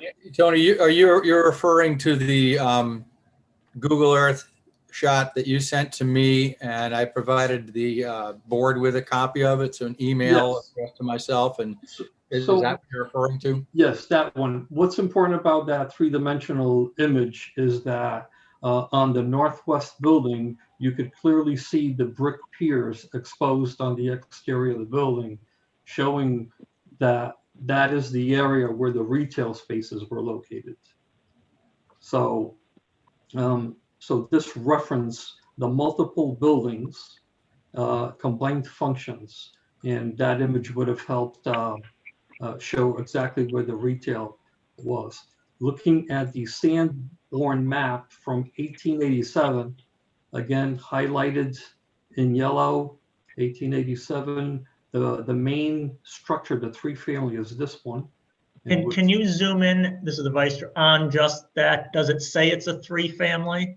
Yes. So there's the three right here, the Welling, and it shows this site is vacant at that time. And let me zoom back out a little bit. So back in 1887 on the Sanborn map, this is the three-story structure with a pyramid, and it had an exterior staircase, and there were these one-story dwellings which have since been demolished. So this is the three, and we got the little cross pyramid roof structure in this building. If we look at the entire building in plan, the 1887 building is this one right here with a pyramid roof, and the dashed wall is what I'm indicating is the original exterior wall of that three-family building, which I've indicated to the fire department is our firewalls. So I had done a core of the stairwell in this location of this wall here, and at the stairwell here, a second core in this area. And going back, this is the core of the wall. So you have modern day half-inch sheetrock. There's your 3/4 inch plaster with lath. You got your siding. You got your 4-inch airspace. All of these items add up to 190 minutes for a 3-hour rating. For purposes of this, however, Tony, yes, that what you discovered or demonstrating here is the fact that there are in fact 2 exterior walls. Am I correct? That is correct. That it indicated that these are the original exterior walls of the first building from 1887. Okay. You may continue. Thank you. So in looking on how these apartments are laid out, and if we just concentrate for now on the second and third floors, this building number 1, or the south building, is studios on every floor, basically 1 through 3. Building number 2, being that original 1887 building, is a 3-bedroom apartment building, exactly the same on all 3 floors.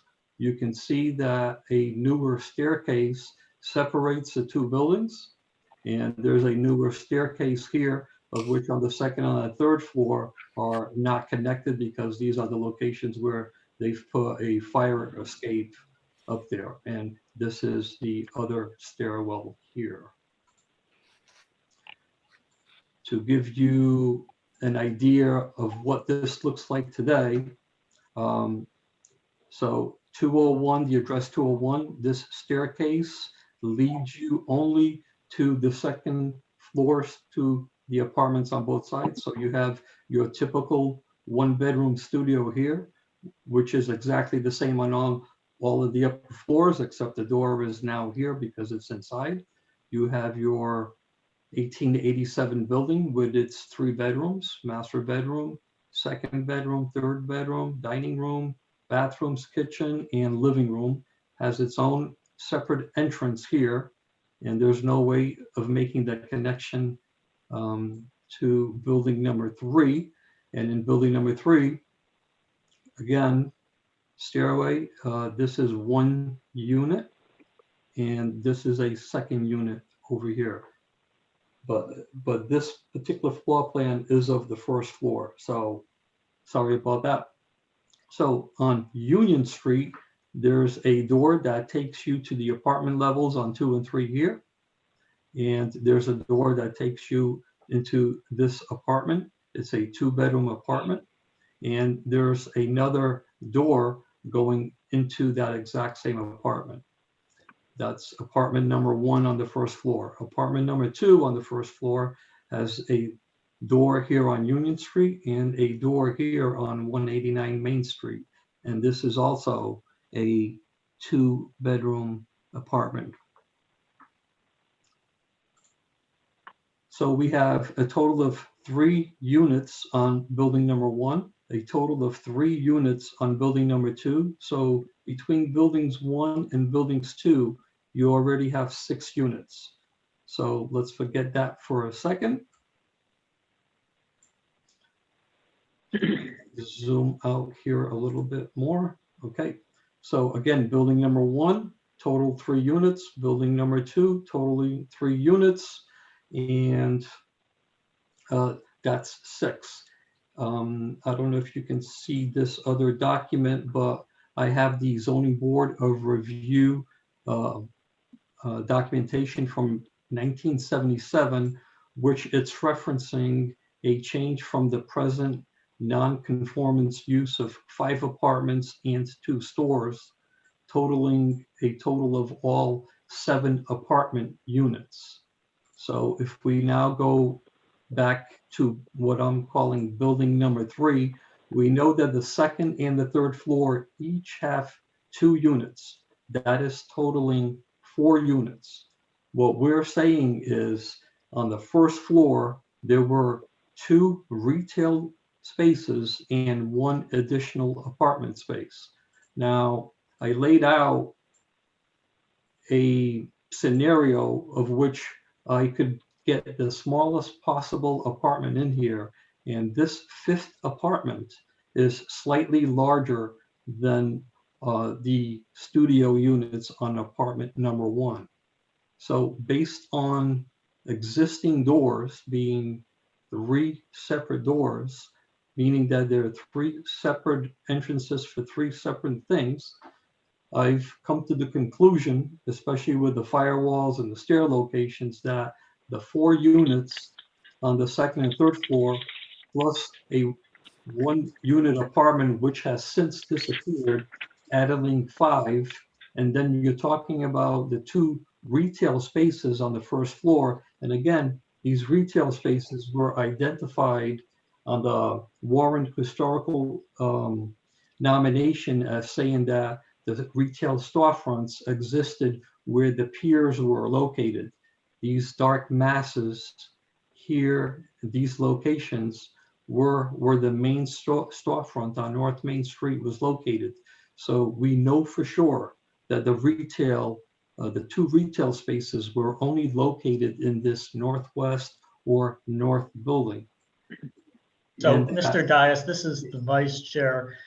So is it your conclusion that at the time of the 1976 meeting, buildings 1 and 2 already had 6 units combined in there. So if we were to believe that the 7 units cited in that decision refer to the entire building or the entire structure, then It's building impossible. 3 would have only had 1 Unit. unit in it, which is inconsistent with the retail. If the retail was only ever located in building number 3, and I don't believe you presented any evidence to show that the retail was ever anywhere else, is that correct?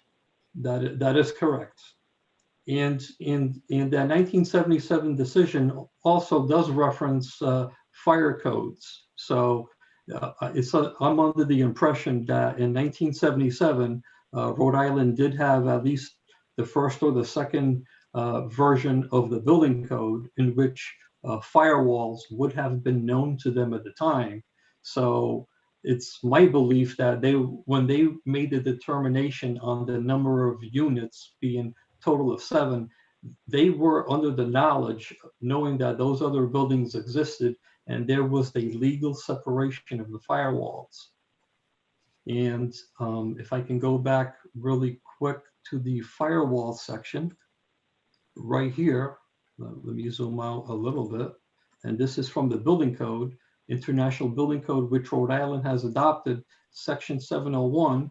It says each portion of a building separated by 1 or more firewalls that comply with the provisions of this section shall be considered separate buildings. So I've shown historically, at least I tried to, that this was the first and original building, and that this one, the north building and the south building, were put in after the fact, not knowing exactly when it was. And the coring clearly shows that the firewalls do exist. So legally, we have 3 separate buildings. The US Post Office understands that there's 3 separate addresses on these buildings. So, you know, adding again, and I'll just finish with this. We got 2 units in building number 3 on the 2nd floor, 2 units on building number 3 on the 3rd floor, totaling 4. And based on square footages of the 1st floor, we could easily have a 5th apartment of this size, which is equal to or more than a current studio, and still have space for the retail based on the number of doors to the exterior. And this is the vice chair, those doors to the exterior, were they existing at that time in 1976? I believe those are the original openings, yes. All right, because I would say that the math simply doesn't support the decision of 6 units. If we're not talking about buildings 1 and 2, they're all residential and had no retail. If those already had 6 units, then somehow we'd have to believe that the entirety, all 3 floors of building 3 only consisted of one additional unit, which doesn't seem believable. This is the chair. I have a question regarding this image that is on our screen. Mr. Diaz, in your testimony, you said that you had penciled in 3 apartments to the smallest possible size a 1-bedroom apartment could be. So yes, this right here. So this is not at all an existing condition of what there is now or what there was before. These 3 units are your drawing of what could fit here. This drawing highlighted here in yellow, all of these walls are existing. Okay. What I've done with a dash is I've made a determination based on location of doors of how you can get 3 separate units in here. So I haven't created any new walls. I'm just saying that potentially these walls here created this one space. Was it an apartment? Was it a retail? I don't know. Okay. This is the vice chair. I'd also say that even if there weren't 3 units on that floor, the math still doesn't add up. You still can't get to 7 with taking into account that there's 6 already in the first 2 buildings. So this is the chair. If I hope I'm not interrupting your presentation, Mr. Diaz, but maybe. I'm done. Oh, okay. So then I would know, from living in Warren for 18 years and talking to people that grew up in Barrington and Warren, came to the comic book store here at this location. And I know that the people that I've talked to in Barrington grew up in the 80s as kids. So, and it was probably functioning in the 80s. The testimony from Mr. Tavares doesn't give much credence on his familiarity with the internal layout of the building, just the building structure itself and the comic store being there. So my feeling is, and your testimony has very clearly identified in building 1, 3 apartments, building 2, 3 apartments, building 3, 2 apartments on 2 upper floors. That's 10 dwelling units. That's on that's, yep. Right? That's 10 dwelling units. Our last piece of evidence for a number of 7, 10, or 12 units is 1999 or 1994 by the building inspector at that time, Mr. Janetto, who clearly stated that there were 10 dwelling units in this structure. On the tax assessor's rolls. Right. To me, that indicates that this entire first floor at that time of his determination was a commercial space. Or that the tax assessor hadn't caught up with the fact that it had been converted, which is very possible. Okay. So then are there building permit applications to justify the building of the remaining 2 units on this ground floor of building 3? That would be from 1976. And I guess Mr. Carvalho can speak to that. There may not have been building permits pulled back in 1976 to do that. I don't know if they would have been required all with internal structures. I imagine they would have been for electrical and such, but I can't speak to that. So this is the vice chair, and I think I'd asked it earlier that after the decision was issued in January of 1977, saying they were approved to convert the 2 retail units into apartments, then presumably some construction work had to take place to do that. So there should be a paper trail. I mean, you generally submit plans to the building inspector's office, you get a building permit, and those things are maintained in that office's documentation that that construction took place. So, I mean, where is that documentation that some action resulted from the approval of that decision? I don't know if there's any in that file. That's the problem. The file is not very thick. It's not very complete. We have a situation on the ground that was approved. Whether or not, the issue is before this board is not whether or not building permits were pulled, particularly for those units. They exist. The permission to create those units was given clearly in 1976-77 under that decision. What we're trying to get to is the point of a determination being made that, yes, this is a pre-existing non-conforming structure that had 12 units. Originally, 3 efficiencies, 3 double units in the original 1884 building or 1887. And then the north building having 4 units above the first floor, 2 more units being added on, and there's an efficiency, which is the hypothesis that's being developed by Mr. Diaz accurately, I think, that there was an efficiency in there somewhere. Now, he's said that these walls that he's outlined in his plan and his diagram are existing walls. Nothing's been changed. There's not a sketching on his part. He's trying to figure out what was where. Who knows? Maybe the retail was the one that he's showing as an efficiency. Maybe the 2 retails were actually both on Main Street and there was an efficiency behind that. I don't know. That's all speculation. The point is that, if I may, Counselor, by way of simplification, and if the town solicitor can correct me if I'm off base on this, one of the charges that we have, or the potential avenues to look at this, is whether or not there is a fundamental error in the record that needs to be corrected. So to sort of simplify the discussion, I wonder if it's more a matter of finding evidence that there wasn't 7 units. I'm not necessarily sure that it matters all that much whether there were 10 or 12, The question is, were there or were there not 7? Because if there were not 7 units across this entire property in 1976, 1977, then that is a fundamental error at the beginning of the record for this property.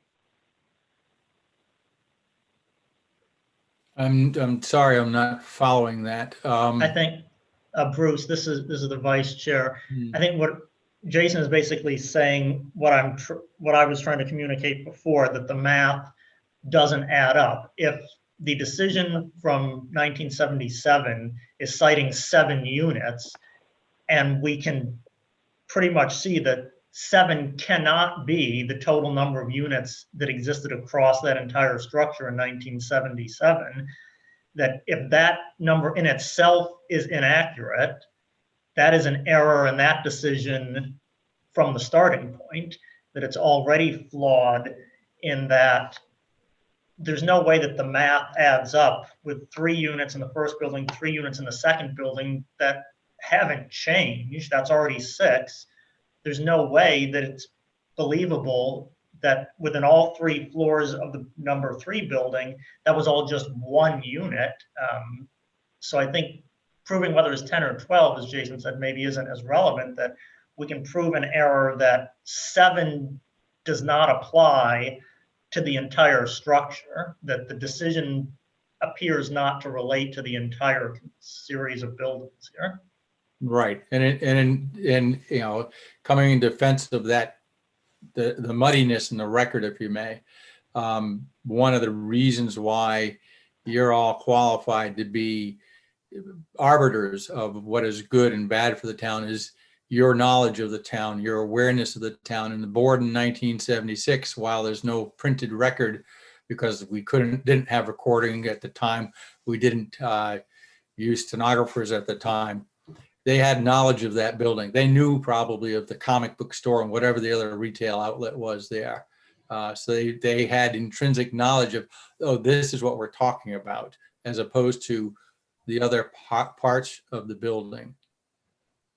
So that, yeah, I would, this is the vice chair, I'm inclined to agree with you, Mr. Cox, that my sense is that discussion in 1977 was talking about what we're calling building 3, because I just don't think the math adds up otherwise. mm-hmm. So what we're asking this board to do is to acknowledge and make a determination that this is a pre-existing non-conforming structures here at this site. The center structure being the original, the south structure and the north structures being built subsequent there too. No one knows which was built first.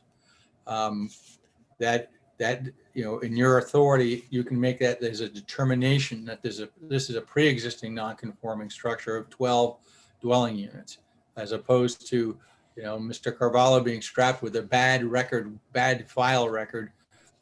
Interestingly, that the tax assessor said there are 10 units back in 1994, hadn't been brought up to the speed that there are no longer any retail outlets on the first floor, I guess.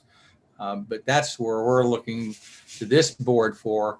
This is quite candidly why I didn't want to apply for your permission for having 12 dwelling units here. If someone were to come to me now and said, I have this vacant building, Bruce, I want to put 12 units in it. By the way, I have no parking, no green space, no this and no that, I would probably giggle and then try to figure out what my credibility was worth before the board and put a retainer on it of $30,000 and say, you don't have a prayer.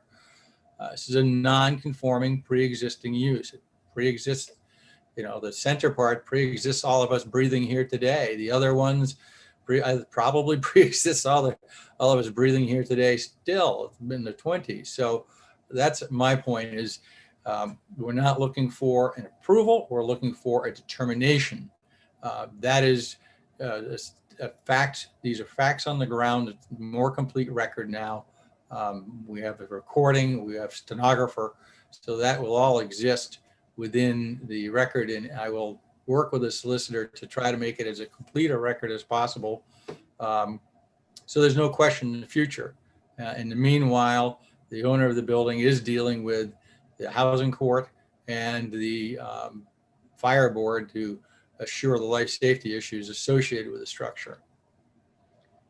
So this is the Vice Chair, Mr. Cox. So are you looking for a determination simply that we could determine that the 1977 decision citing 7 units only applies to building 3, or what we're calling building 3, and what's happening in the other 2 buildings was not meant to be part of that discussion?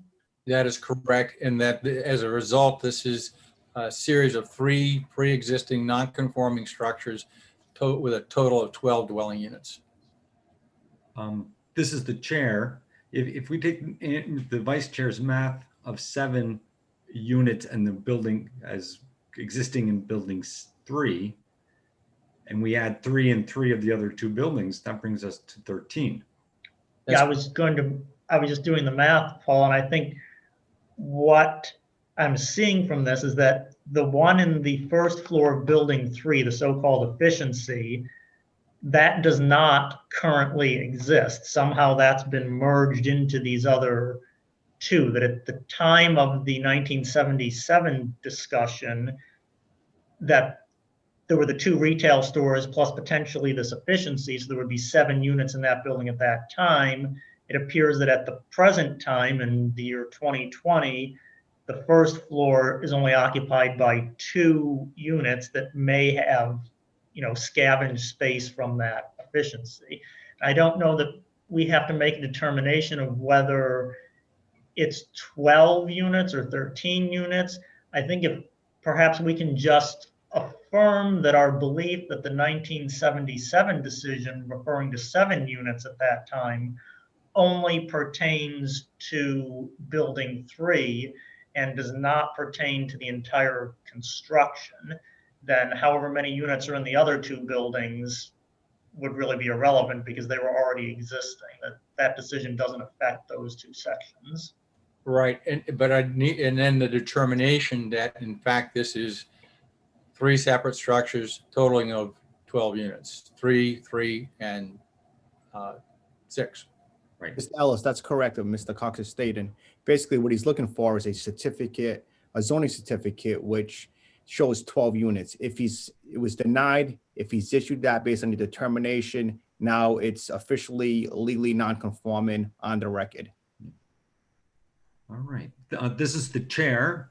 I'd like to just go around the board with Barrett and Mr. Thibodeau to see if they have any questions or comments before we perhaps make a motion. This is Barrett Holby. I've been in the building not several times, twice. I've been through every unit. I've been in the basement. It's clearly 3 buildings co-joined, and I believe it is a 12-unit non-conforming use building. 12. I said 12, right? Not 3. 12 unit. And also, this is the chair, to Mr. Ellis's point and Mr. Raynone's point earlier, that from the beginning, the error was in the record keeping of the town and its decision making. I believe it was in the error in the record keeping and the decision making, and that I think it was when the storefronts became, apartments. Mm-hmm. Okay, Mr. Thibodeau. I agree with that also. There are 3 buildings, 12 apartments, and it was in the record keeping of the town that made that error. Mr. Raynone? Agreed. Okay. Mr. Nystrom and Mr. Sylvia, you're welcome to comment too. One thing I did notice was there was a letter from the fire chief to the building inspector, John Janito. It's dated, I think, 6/1/94, and it refers to, again, as just the Flatiron Building, 201 to 203 Main Street. What caught my eye in there, and that kind of doubles back to the math, was the fire chief indicates that this building has 13 units in it. So I kind of agree with what everybody's saying. I think the record keeping was probably a little more casual. They probably just considered it as that one block. And it appears that, everybody kind of considered it, that there was one thing, but there were, 12 or 13, now 12 units there. So. Pretending this is the vice chair, Jason, I think maybe better articulates the math that Paul and I were talking about, that 13th efficiency maybe has been cannibalized since 1994 to increase the size of the other apartments. But I think that letter there might very well support that there were 13 at that time, now having been reallocated to make 12, which I guess is a little bit better circumstance than 13. So to the solicitor, is the process for the board to, how would they frame their decision? And all due respect to the original Flatiron building in Manhattan, aluminum siding does not make a Flatiron building. Or the Turk's Head building for that matter in Providence.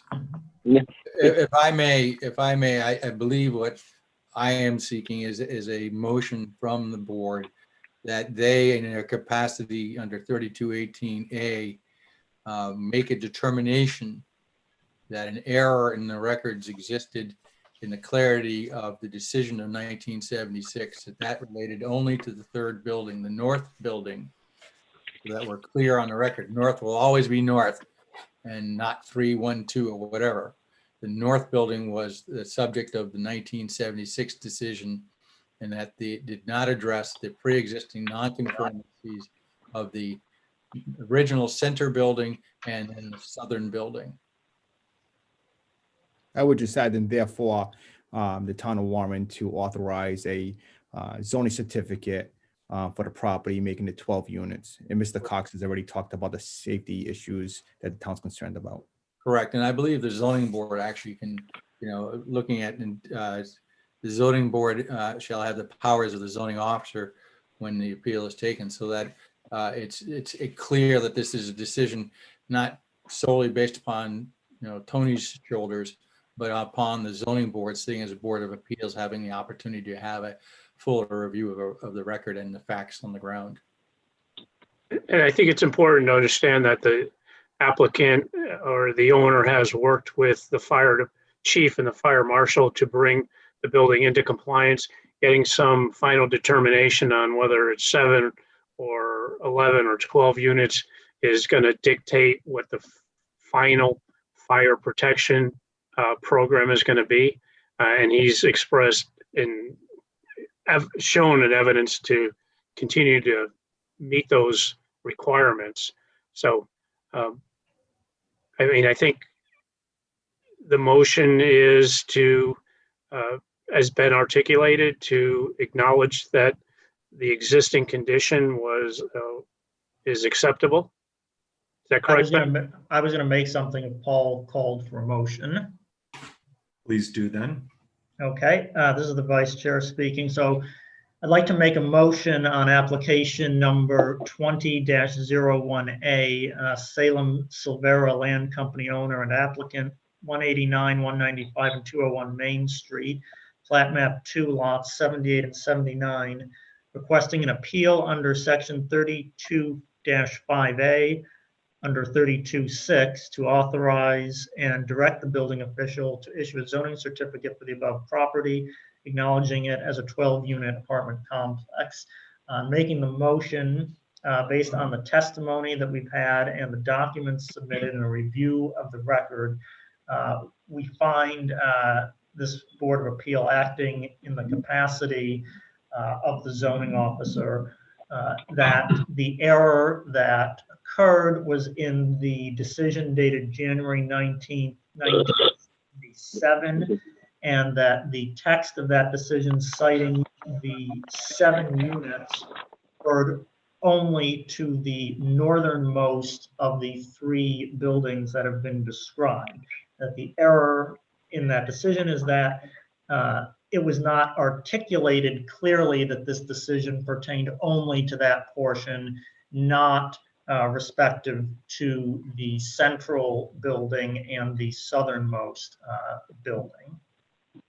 We find that based on the current configuration of what's been documented on the ground, the entire structure located on these lots 78 and 79 currently consists of 12 residential units. The units are subject to the owners working with the fire chief for all necessary approvals and code compliance issues that have to be resolved to make this a safe dwelling environment for tenants living there. And should be noted that the applicant has, or the owner of the property has certainly been engaged with the fire chief to work towards a solution that we feel that this will improve the safety of the people living here and make this a safer condition for the town of Warren. If anyone has any other sort of findings they'd like to add to that, we could have some additional information if needed. Any additional information for members of the board? No. Hearing none, is there a second to Andrew's motion? I will second it, Chuck. Chuck seconds it. I will poll the members. Mr. Holby, Yes. Mr. Ranone, Yes. Mr. Adaman, Yes. Mr. Ellis, Yes. Mr. Thibodeau. Yes. Because you're here, Mr. Nystrom? Well, I don't really get a vote, but Hey, sure you do. I would say yes. If I You paid for a ticket, you're here. Mr. Sylvia? Yes, as well. Thank you, Mr. Cox. Thank you, members of the board. I really appreciate your follow through on this. It's nice and fun to have something intriguing like this for a change. And this is Sure it is. Thank you for the presentation by Mr. Diaz, which was very helpful and clear and thorough, and also to the town for putting together all the other supporting documents that kind of revealed to us the missing links. So thank you to everyone. Thank you.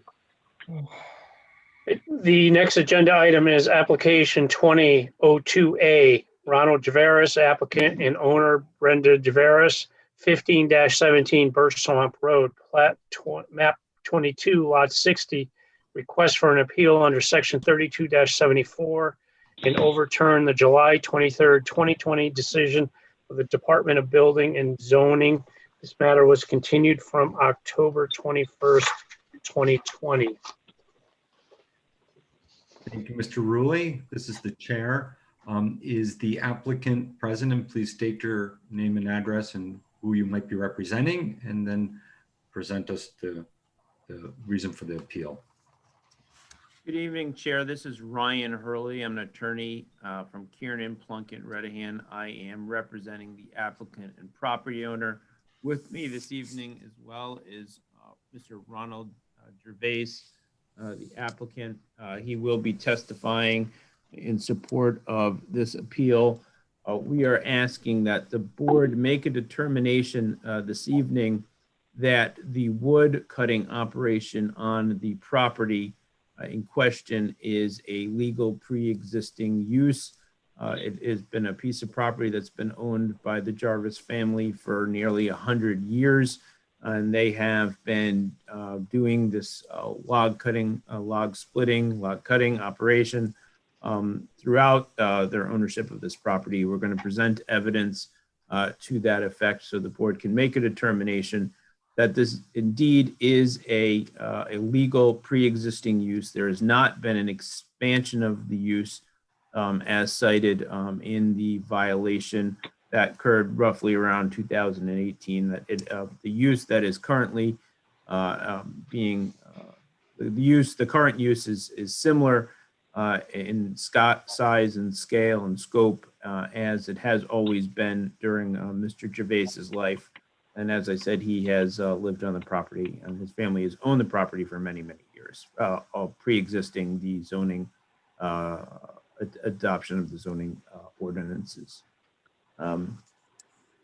If the board wants me to go forward with my presentation or allow Mr. Carvalho to present his his side? I'm not sure. Well, this is the chair. I think that maybe we should have Mr. Carvalho present his facts and findings and reasons why, just like we did the previous application, and then turn it to you. But thank you for the introduction. Thank you. Mr. Carvalho? Yes, so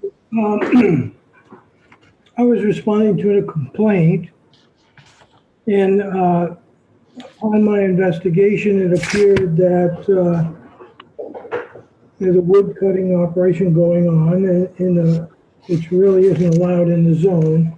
But looking back through Google Earth and doing as much investigating as I could, it appeared that the Jarvis family had been cutting wood there for a long time. They were allowed to cut wood behind the public works yard in the forest back there for years.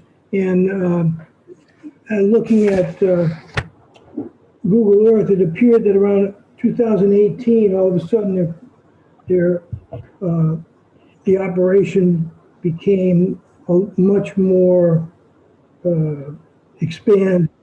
And so an expansion of a non-conforming use is the violation. So we cited them, and here we are. This is the chair. Mr. Carvalho, was that the only evidence or determination of paperwork was the Google image of 2018? Well, that was my investigation, trying to look back in time. There's never been a business license or a business registration with the town. The fire department's never been there to inspect for compliance, you know, with like fire extinguishers and things like that. But it does appear that there's been a wood cutting operation going on there for years and years. It just appeared to me that it expanded way out of control around 2018 and then going forward to now. Very good. Do any of the members of the board have questions for Mr. Carvalho? This is the vice chair. Tony, was there any, you said there was, based on the Google Earth photo, you saw an expansion of the wood cutting business in 2018, but, and correct me if I'm wrong, there's no documentation of what size the wood cutting business was in, you know, 1950, 1920, wherever, how far back we're going. We don't have any documentation of what size it was at that time, do we? When it began? No. So we have no way of knowing what the original size of the wood cutting was when it first commenced. Right. I don't have anything. I mean, there's testimony and affidavits and stuff from friends and neighbors that really show that, you know, there was something going on there for a year, and their family had been cutting wood there for years, and for many, many years. But it just appeared to me that,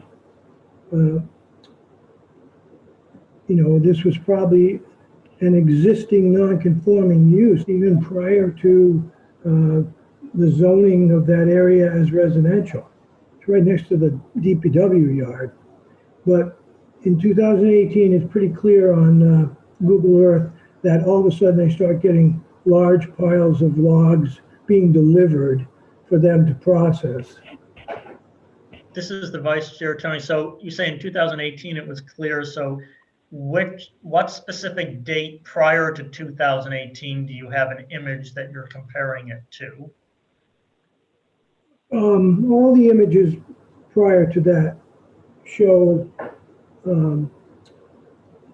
wood cutting, you know, almost as far back as you can go, but not on the scale that was happening now.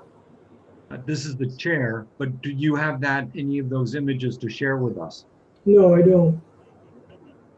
What you did share and the town did share with the board was the history of building permits that were pulled throughout back to 1946 for small structures and sheds, which are evident still on the site. I went by there this morning, and there's a couple houses and a bunch of sheds that comport with the building permits that were pulled along the way. But in none of them do they really say what the use is for.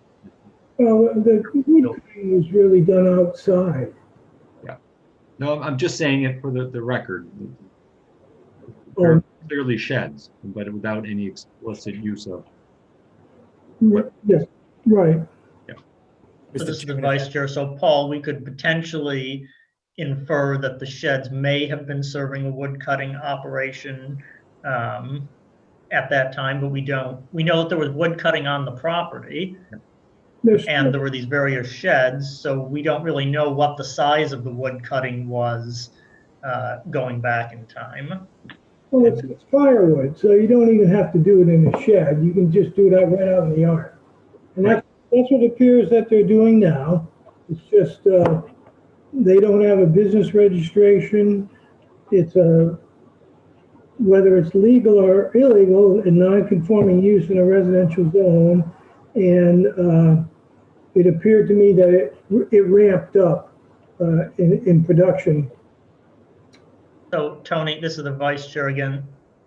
The wood cutting, the property they're using for the wood cutting, the lot of that property, they haven't expanded the wood cutting onto another lot. They're using the same lot of land that previously had the wood cutting on it. So to what extent that lot was occupied by wood cutting, they may have been, I mean, we don't know. We can't say it was being used 10% of the lot in 1940, but now they're using 50% of the lot. We simply don't know. That the wood cutting was confined to that lot as far back as we know, and it's still confined to that lot. And I guess the question is using a portion of that lot more intensely in expansion? But again, we don't know. Right. This is the chair. It doesn't appear that it's expanded off the property to include other lots. It looks, if you look back on Google Earth, it's always been pretty much right in the same location. It's just that all of a sudden you start to see piles of logs that you didn't see previously. So the expansion of the use was based on that, and it was responding to a complaint about the noise. Mr. Chair, I think the solicitor has a comment. Yes, and I wanted to go to Ben before we move on. Just a quick summary is basically our records in town show a zoning ordinance basically back to 1965. So the burden is on your appellant before you today to say, hey, look, this is what my family was doing on that property up to 1965, and that's what we have grandfathered and invested rights in. Again, the burden is not on the town to prove that. It's on the appellant to prove that they have that right, that grandfather right, and it cannot be expanded in terms of size, frequency, hours, etc. So I think that's the burden that the appellant has to look at, and that's kind of the analysis that the board has to make. This is the chair. Thank you, and that's exactly what I wanted to mention and move over to the appellant. Mr. Hurley? Thank you, Chairman. So this evening I have Mr. Jarvis here with me, and he is prepared to testify. He was born in 1962, so his history goes back further than the zoning ordinance. But before I begin, I just want to make sure that all of the board members have had the opportunity to review or have been sent all the materials that have been submitted to the town in support. There was 11 affidavits sent by neighbors. There was one that was sent this afternoon from Alexander Gallinelli, and I just want to make sure that was submitted to everybody. Has it been? Mr. Hurley, anything that was submitted prior to today has been entered into the record and hopefully provided to board members. I can't comment as to, and the secretary is on the call, whether or not something submitted as late as this afternoon was delivered to the members, but anything received will be entered into the record. Okay, excellent. So as I had, there were 10 that were previously submitted. There was one affidavit that was submitted late in time, and I do apologize to the board for that. And he is, I do believe it's an important affidavit. He is the former fire chief of the town of Warren. He's been living in the town for the last 59 years. And it does indicate that he's been familiar with the Jarvis family wood cutting activities throughout his lifetime. That he's always known that if you needed firewood in the town, you go to the Jarvises to get it. He had never had any issues while he was the fire chief at the property. It was always well kept, neat and organized. Everything was kept in appropriate places. And likewise, there are 10 other affidavits that have been submitted by neighbors, all ranging in different years. The Gaynors have been there for 20 years, as have other individuals have provided affidavits, all indicating the activity that I believe even Mr. Carvalho realizes that there's no really dispute that there has been wood cutting operation on the property for a long period of time here. And the big question, I guess, is that whether it's been expanded or not. And I think the answer is it is not. It's really been the same as it always has been. And I'm going to turn it over now to Mr. Jarvis so he can explain what he's been doing pretty much all his life. He's going to start off when he was a young boy helping his father with the property. And before, one last thing I do also want to say, there were 2 late photos that were submitted, and I can show you 2 family photos that were just found recently. And these are from the 1960s. And you can see that there were a large quantity of wood being put here. And actually one of them— Mr. Hurley, those don't help. I mean, if you want to do it as a shared screen, that would be helpful, but on a Zoom format. We can, they were submitted by email, and I will work on that while Mr. Jarvis provides the history of the wood cutting operation on the property. Thank you. I'm going to just shift over. Hello, Mr. Chair. My name is Ronald Jarvis Jr. I live at 15 Birchwamp Road. My grandfather bought that property in the early 1900s. He built the house, he built everything that's there. They used to go around the towns cutting firewood. They brought the firewood back to the house where they would season it, recut it, and then we burnt wood in my house. That's all that house ever burnt was firewood. So we used a lot of firewood, and they would offset what we used to use, and they would sell some firewood to offset it. When I started with my father, after my father took it over from my grandfather, I was a young guy. We started actually behind the Warren Town Yard. We had permission to go in there and cut. We also have a lot around the corner on Schoolhouse Road that we cut in the early 70s. My father cut down my aunt's land, which is down the other end of our road, in the early 60s. We also cut in Swansea behind Shawmut, John Deere Tractor on Route 6 in the early 60s. I mean, we had woodlots all over the place to cut.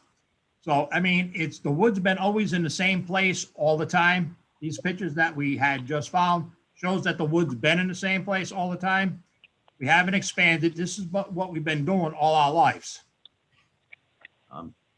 Mr. Jarvis, can you explain historically that you would go to woodlots and cut there? How would the wood get from the woodlots to your property? Back in the 60s, we had the old Farmall tractor with a trailer. We'd cut the wood, load it on the trailer, 4 foot lengths, and bring it back to the yard. That's where we used to use a saw rig, and anything too big for the saw rig, we used chainsaws to cut it. Back then, everything was split by hand. Now we have wood splitters. But everything was brought in by either tractor and trailer back in the 60s and 70s. Then we got into the 1-ton trucks in the 80s and 90s. Can you explain to us what you meant by the 1-ton trucks that started in the 80s and 90s? The 1-ton trucks is a dually truck that you can load firewood on, gravel, whatever you need to put on it. They hold 1 cord of wood at a time. So it's time consuming to go back and forth from wood lots with 1 cord on the truck. So then, you know, we got back into the 90s where wood we had to go further and further to get. So we had it trucked in, which made it a lot easier for us. And when you mean by truck, can you describe what you mean by trucked in? Trucked in, the truck delivers the logs on their poles, 20-foot, 22-foot poles, and there's 6 to 7 cord on the truck, and they deliver it to your yard and unload it, and then we process it. So when they started the trucking process, you were no longer going to the wood lots that you used and cut the trees down yourself. Correct. But even when we were doing that process and using the wood lots, especially the ones behind the DPW, you always were having to truck the cut down. Everything was brought wood back to the yard, yes. by vehicle. By a vehicle, yes, either by the tractor and trailer or a truck. And how often would you be historically bringing back those pieces of wood that you've cut down to the lots by truck? With the tractor and trailer, you do 1 cord a day. So you'd work all winter long. I mean, if you cut during a week, on a weekend, all you did was haul wood. So you'd haul maybe 4 or 5 loads of wood per day on a weekend.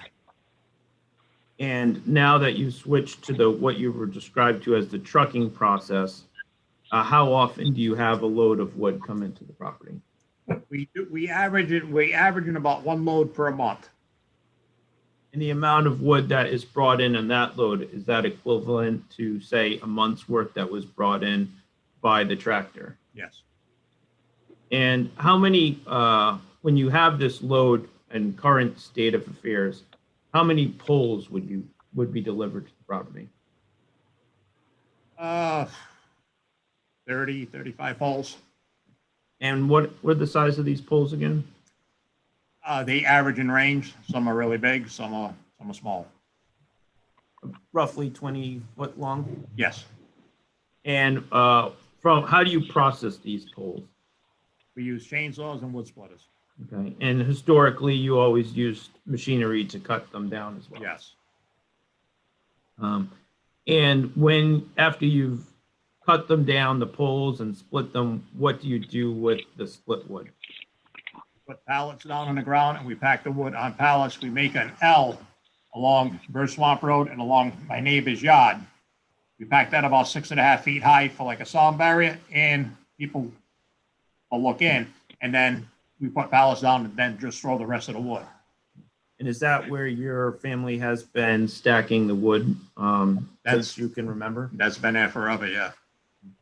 Have you, what other measures do you take to prevent rodents? We put poison out constantly for a preventive. You know, you walk around the wood piles, you don't see anything.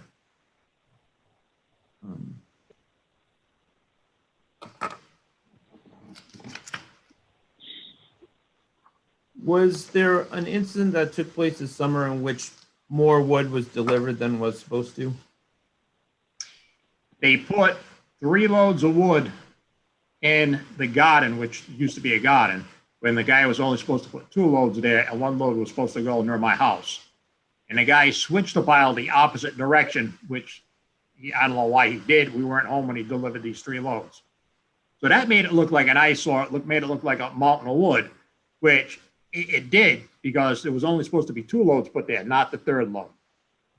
So it wasn't the amount of loads that were brought that was incorrect. They were just put down on the property in the wrong orientation and wrong spot. Correct.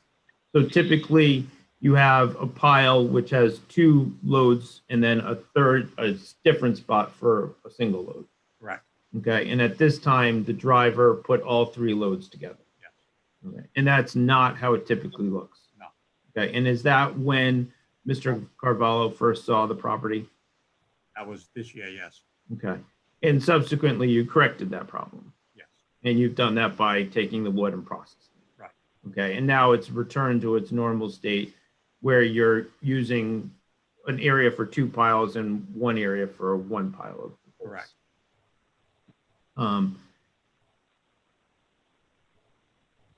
I don't have any further questions for my witness. In getting to further arguments about where the town is claiming there's expansion, I don't think there's really been a clear evidence presented by the town that there's been expansion here.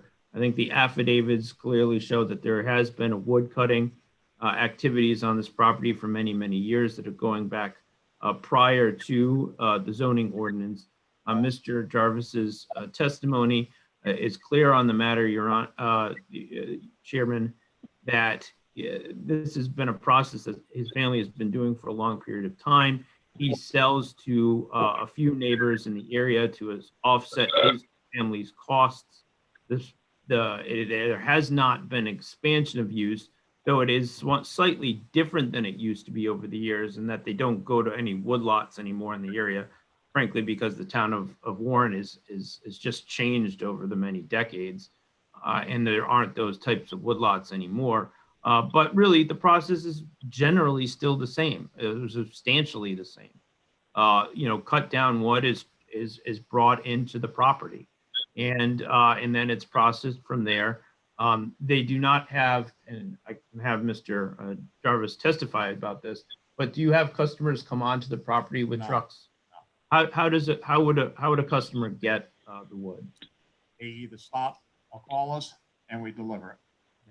And is that the same process that your family's been utilizing? Yes, we never let anybody come on our property to get firewood. So if a customer wants wood, you deliver it to them? Correct. I have nothing further at this point.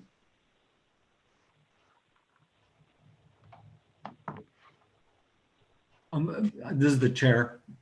Mr. Jarvis, how, in your estimation, when was wood cutting first started on your family's property there? When my grandfather built the property, the house that I'm living in now had a wood furnace.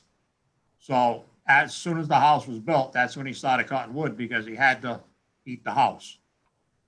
So it's been going on since the house been built. Okay. In the early 1900s. And you mentioned earlier too that your family would sell the surplus wood. Yes. And that's how the selling of the wood started. And you then mentioned that I think at one point that you now do it regularly because people come to your family and you to get their firewood. So it seems that at some point, could you tell us about what point that you were regularly selling wood all times of year and not just your surplus wood? The wood, that's a big difference. Wood has been cut and sold there since my grandfather and my father been doing it, also with me. 2 customers. The number of customers really changed over the years? No.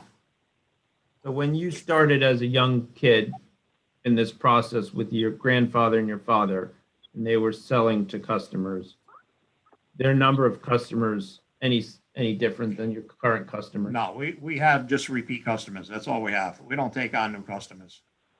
And where are these customers from? Most of them are Warren, Bristol, Barrington. A lot of them live on my street. And could you tell us about how many customers you might have this year and how many you had 30 years ago? It's probably pretty much the same, because we used to cut a lot of wood back then with the wood lots. I mean, we'd cut all winter long on wood lots and bring it in. Like I said, on weekends, we'd bring 5 to 6 loads a day on a weekend, Saturday and Sunday hauling. So back then, actually, we were probably bringing them more wood than we are now. How many customers do you service now? 20, 25. Mm-hmm. And back when your father was operating it, how many would you see? the same or a little bit more. So my next question, this is the chair, is at any point in time, did the family wood cutting and selling operation, did you collect receipts or invoice people and or register your business with the town or the state as a operation, a business operation? I would like to add one other. Has it ever stopped at any point? No.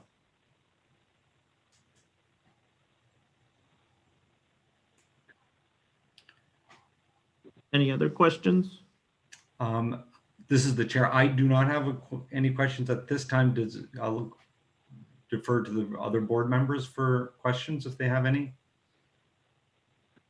This is Jason Raynone. I do have one question. I'm just sort of reading in the zoning ordinance, section 32-74, which is extension of a non-conforming development. Most of it pertains to the expansion of use within a building. Obviously, in this instance, we're not necessarily confined to a building, but the last sentence of that paragraph says any other legal non-conforming use of any parcel of land shall not be extended beyond that portion of the lot thus used, unless a use variance is granted by the board under provisions of Article 4. Is the area of your property currently being used to process firewood the same area of property that has always been used to process wood? Or has the area of the yard processing wood changed in the last It's always 20, been in 30 the same years? spot. Let's let him finish. Oh, I'm sorry. Go ahead and repeat your answer. The wood has always been in the same area. And is it safe to assume that where technology has replaced brute labor over the course of the years, it was a one-for-one replacement? So chainsaws didn't exist in the 1920s. So is it safe to assume that what was cut by hand in the 20s is now cut by an equivalent amount of technical labor, either chainsaws or wood splitters, anything like that? You're not using 7 wood splitters now where you used to only hire 2 people to cut wood manually. No, we have one wood splitter. Back then, yes, in the 20s, they cut with axes and saws. I can't say how much they did in the 20s. I wasn't born then. But I know what my father did when I was a young guy growing up, and I knew what my grandfather used to do. The wood always been in the same spot. We used to there was 4 rows of wood, 4 feet high, along the hedges all the way down to the chicken coop, which was on my neighbor's property. So that wood was all stacked. If you take the wood that I do now and stack it, it's probably the same or maybe a little less. If you stack it 4 feet, 4 rows out, all the way up and down. We're only using a little corner of the property, and in these other pictures, you can also see that corner of the property always been used for the firewood. And how many people are doing the work in this operation? Me and my son. You don't hire any people to come in? Okay. And it used to be you and your father? Yep. And he used to do it with his your grandfather, his father? Correct. We had cousins that helped us too back then, before I was big enough to do the work myself. This is the vice chair. So I think you testified that you and your son now, you don't go to the forest to cut the trees down. Someone else is cutting them down and then they get transported to the property and you do the splitting. Is that correct? Yes. So you don't actually cut the trees down? And in the older times, your father and grandfather, they actually did cut the trees down because they were on their land or adjacent property? They were on, the properties that we used to cut were close to home. So that's why we used our tractors and trailers Then in the 80s, I got to the 1-ton trucks because the woodlots got further and further away. We started cutting in Rehoboth. We started cutting in Dayton. Started cutting in Seacock. It was just, you know, a lot of work. So now in the 90s, technology got better and these tree companies go in, cut the trees down, and it's a lot less work. It's a lot less work all the way around for us. And you're doing the same amount of wood, but you're doing it in half the time that you used to do it. And the operation never involved cutting trees down on the Jarvis owned property. It was always property Other owned properties. by other people. Correct. Attorney, can you put on the record days and times that you believe that grandfathered in terms of actual going out there and with chainsaws, et cetera? Days and times. Can I ask, you're asking us for actual dates when he can No, remember? no, I'm just like on a, so I just need to, I'd just like to put on the record in terms of operation hours, operation days, that you believe that are grandfathered in. We usually work Monday through Saturdays during the winter because the winter is when we try to get all our wood done. And this way here in the summer, we don't have to do as much. So the more we can work in the winter, the less we do in the summer. And we always cut in the winter.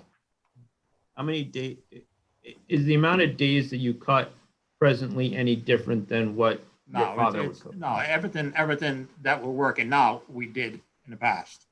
And that was cutting Monday through Saturday? Correct. Okay. And what hours generally do you work now? I go out there about 8 o'clock in the morning. Sometimes I go out there at 9:30 in the morning. Sometimes I'm done at 12 in the afternoon. Sometimes I'm done 4 in the afternoon. This is the vice chair. Could I ask, when the wood was being cut by hand in previous decades, presumably that would take longer to process the wood than it would using the splitter that you have now. So to process, let's say 1 quart of wood by hand versus 1 quart of wood in the splitter, you're now taking less time to process that? Correct. So that could actually be a de-intensification of the use, if such a word exists. Yes. So the actual labor would be your testimony. It's a less labor intensive operation today than it was in your father or grandfather's time. And mine when I did it in the 80s. Yes, it is a lot less intensified, yes. Okay. This is the chair. I think we can't ask a lot of questions about the operation, and to Mr. Jarvis's testimony, I've heard a lot of answers. What I'm looking back at right now is a piece of paper from Mr. Carvalho, because in the description of the application, we are being requested to appeal a decision and overturn the July 23rd, 2020 decision of the Department of Building and Zoning. I'm looking at my records, unless I'm mistaken, I don't have a copy of that actual letter. I'd like to see that letter specifically to see if we're talking about the expansion as we started the discussion of the application with the board. It's requested the board make a determination that the wood cutting is legal pre-existing use. And then there was a lot of discussion about expansion that Mr. Carvalho first started his testimony on. So anyone else have the record of that letter? From July 23rd, 2020? Yes. From Mr. Carvalho to Mr. Jarvis? Yes. I do have a copy of it, yes. But any of the other board members? I don't recall seeing that. I don't recall seeing one either. And I do not have it in the PDF documentation that we received earlier this week. Because I think that's not going to help, but that's what it looks like. You're right. It's not going to help. Thanks for letting me. I could, because I'm going to provide the photographs, because I think those are pretty helpful. They show what Mr. Jarvis's father, the machinery that he would use, and frankly, they're just interesting photos.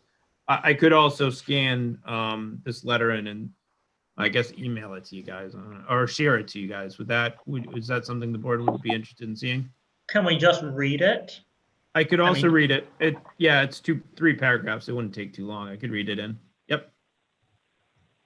Okay. You want me to do that instead? Yeah, this is the. Okay, chair again. absolutely. It's a letter dated July 23, 2020.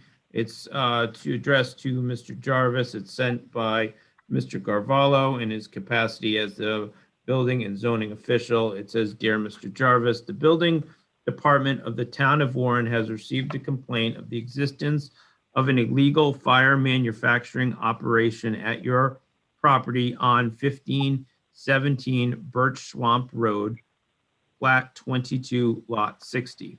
This is not a permitted use in an R40 residential zone. Although you have presented evidence that a wood cutting operation has existed as a non-conforming use for many years, it appears there has not been a business registration ever applied for, and it also appears that the non-conforming use, and that's in quotes, was expanded around 2018 with the delivery of logs on a regular basis. This is an expansion of a non-conforming use and requires a special use permit from the zoning board per section 3274 of the Town of Warren zoning code. Please cease all wood cutting operations at this location and apply for a special use permit from the zoning board for an expansion of an existing non-conforming use. Enclosed, you will find the necessary application form. Please note a notice of violation for a zoning violation is also enclosed and will be referenced to housing court if the firewood manufacturing operation does not stop. If you have any questions, please call us directly at 401-245-7343. Thank you for your cooperation in this matter. And it does have what would be called attached to it a Town of Warren code enforcement. It references the property owner as Brenda Jarvis, 17 Birch Swamp Road in Warren. And it appears that the one I have is called a correction notice for non-compliance. Correction is required by August 23rd, 2020. If you want me to continue, it says date of violation 7/23, 2020, 10:13 a.m. And it goes on from there. And I guess of importance, it gives the case number and says violation code, Warren zoning ordinance, article 12, section 3274 extension in comics, expansion of a non-conforming use. Well, Mr. Chairman, Yes. unfortunately, you weren't provided with that documentation apparently, which would have been helpful. Yeah, because I think that's a pretty loaded document. I mean, I do want to acknowledge that there is a member of the public that has been patiently participating in this process on 7 o'clock tonight. You might want to allow her to comment on the matter. She has submitted a letter previously that's been entered into the file. She also offered some documents today that will be entered into the file, but in the sense of courtesy, if you would allow her to speak so we don't drag this out any longer. Yeah, this is the chair. Will that be okay? I know the last application before us was not, it was clearly stated it was not a public hearing, so. Right, so this is not a public hearing, but if this individual has some testimony, then certainly they can proceed. Okay, well then, very good. Could that person please identify themselves and state your name and address? Okay, great. I just wanted to make sure my mic was off. You're on. Thanks. My name's Robin Hawthines. I'm at 9 Birch Swamp Road here in Warren, Rhode Island. I have submitted quite a bit of information to the board over the last few months since the original hearing, including some photographs, government contracted aerial photographs that were done in 2003, 2008, and 2011, all documenting no piles of wood, no big piles of cords of wood. There's really, if there's activity of a wood processing there, because this is, wood cutting, there's been wood cutting in New England since the settlers came over in boats.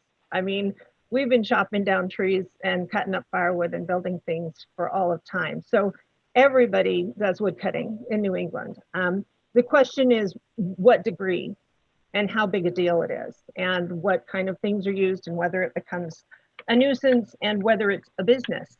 And so I did get those pictures that I believe should be in your packet somewhere from 2003, 2008, and 2011. I did include the documentation of where they came from. Some of it was like, I think, National Geographic, and I think there was a university that did some research. It was basically done for the wetlands research that's done around ocean and wildlife oriented stuff. And that's where I found that. I do have some concerns because one would assume that if the same amount of firewood was being processed and we have the efficiency of things like chainsaws instead of manual things, that it actually would cause less time to be needed to be using those tools. It doesn't, I mean, for a full day, I have to tell you, my house is 120 feet, perhaps 130 feet from the chainsaw operation. When I had COVID earlier this year, it was very hard to deal with that. Excuse me, because that was very hard.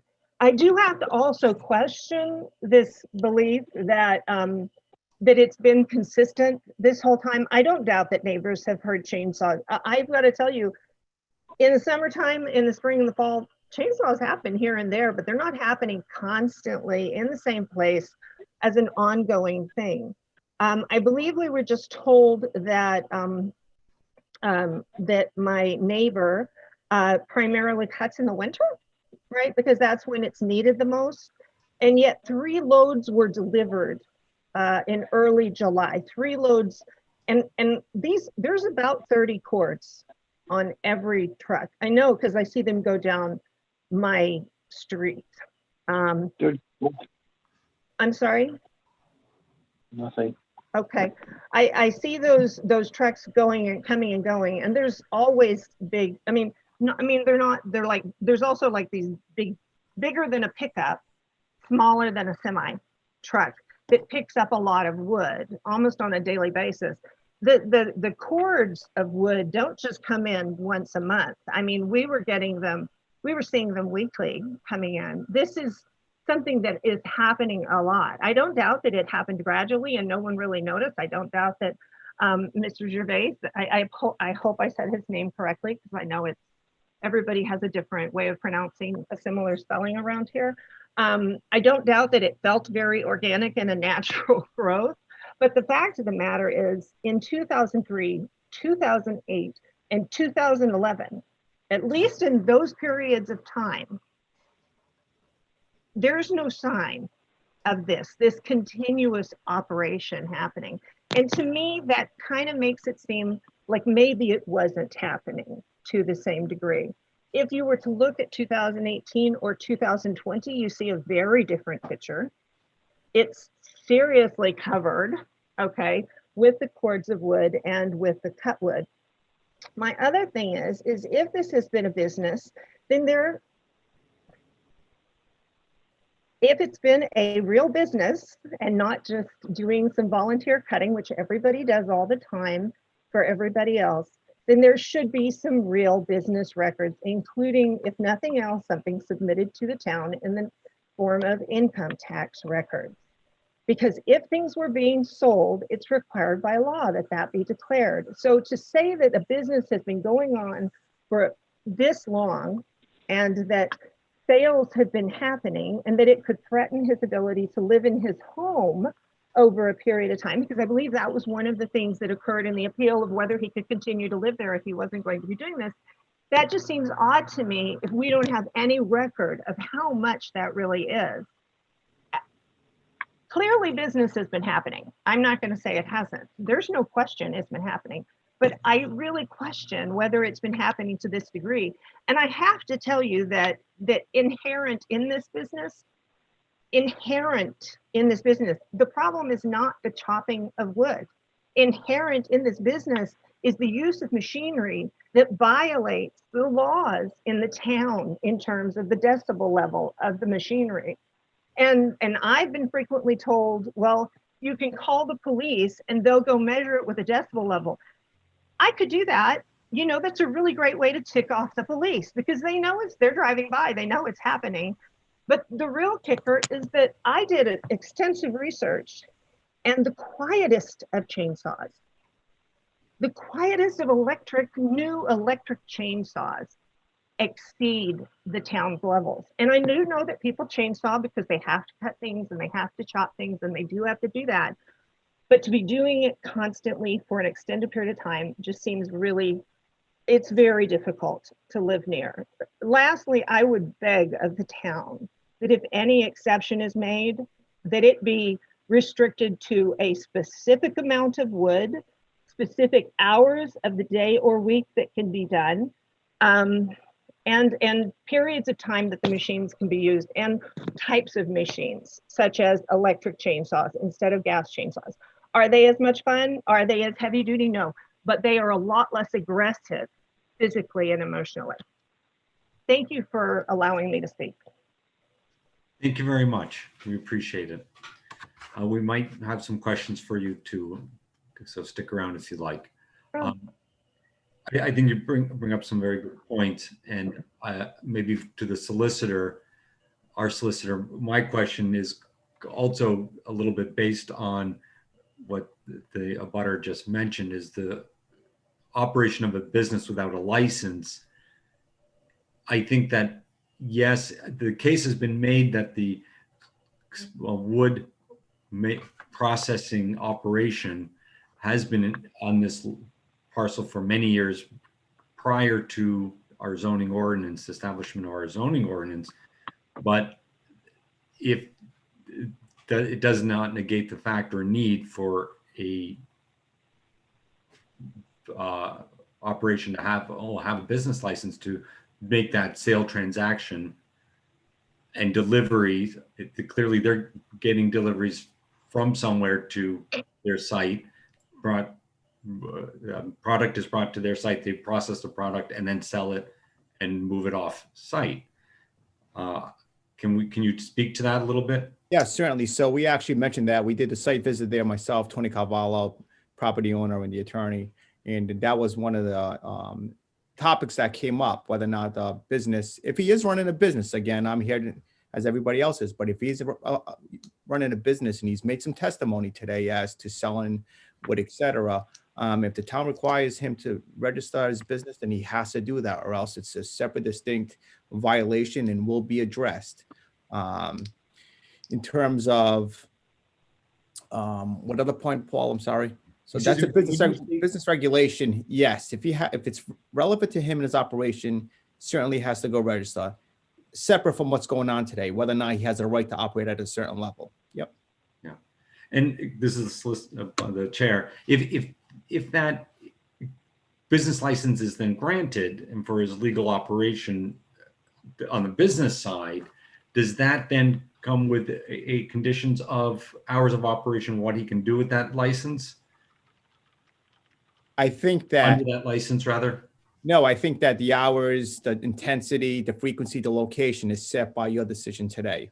It's basically you are you're making the findings of what the town believes or has evidence that he's grandfathered to have. And Right. that's what we're stuck with. Town clerk issues a business registration. She's not putting restrictions on the hours or the operation. I mean, they're simply registering the business. Yeah. So this is the chair. Are we in need of the registry of business before we put conditions on the operation that isn't, let's say, a legal business?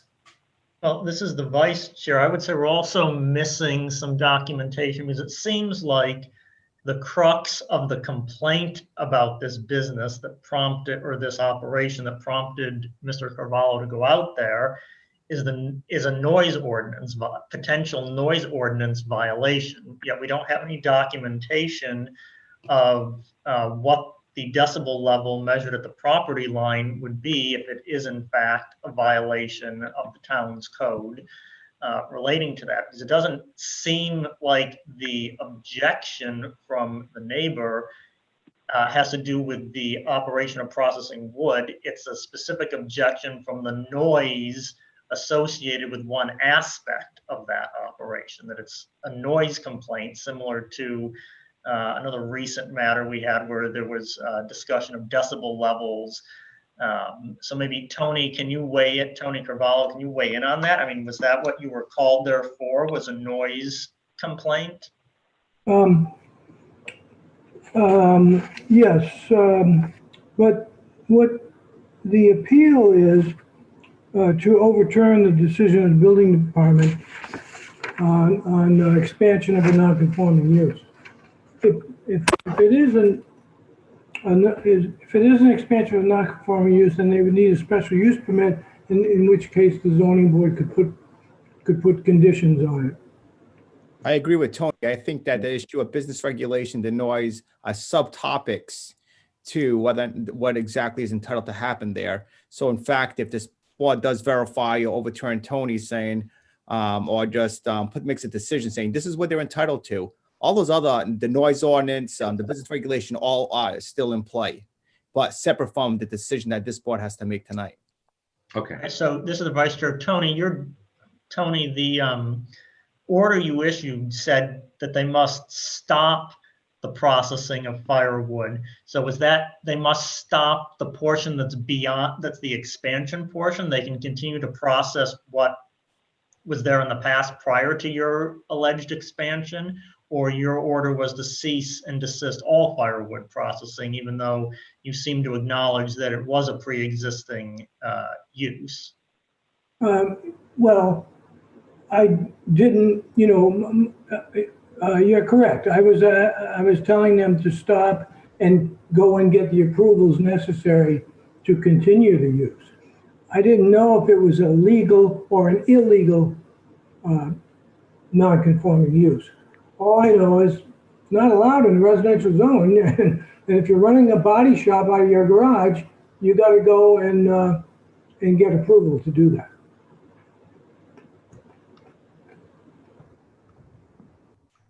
So basically that appellant's here looking for validation as to what they're entitled to based on the 1965 use prior to, the zoning in 1965. The burden would be on them to prove that they were a legal non-conforming use. I don't know. I wasn't here in 1965. I'm going off of a complaint. I'm seeing a use in a residential zone that's not allowed, and I'm giving them the path to citizenship to get it approved. Okay, this is the chair, Mr. Hurley. You have something to say? I'd like the opportunity to respond to a couple of things, but I think first of all, if you could allow me to share, seeing the two photographs, I think might help this conversation. Charlie, you have the ability to share the screen. I do? Okay. Yeah. I do. All right. I apologize. I'm going to show you a couple of them. I'll show you the first one here. This is, as you can see, a date there on the lower right-hand corner from 1992. Hasn't loaded up yet. There you go. Okay, now it is. You'll see it says dated 1992. This is the three generations there, and you can see in the background a pretty significant size pile of wood. And obviously the three generations working it. I've got a couple others, which aren't unfortunately going to be as quite as clear as that one, because they're older photographs, but I will bring them up and hopefully they can at least somewhat see what's going on here. These are from the 1960s. There are 3 photographs on top of my file here. I can't scroll down, so I guess someone else will have to. That's not helpful. There, Got it. There we go. Can you see the photograph? This Yeah, is the but I first. mean, Mr. Hurley, the not really helpful because there's no context in terms of field of vision or what we're even looking at. I mean, that could be my backyard. It could be my driveway. I can have Mr. Jarvis explain the photograph to you. But I don't think in terms of the field of vision that's in the photograph, I don't know if it's useful. Well, at least you can certainly identify that there are many logs in the photograph. There are many pixels in the photograph. There's logs in the photograph, and there's Mr. Jarvis can explain that the machine that's all his grandfather was, or is that grandfather? That was my grandfather standing there. His grandfather was operating. So I do think that his testimony would be helpful. This is And the the board chair. can determine. Please, in a minute or two, please describe the photo in the next one.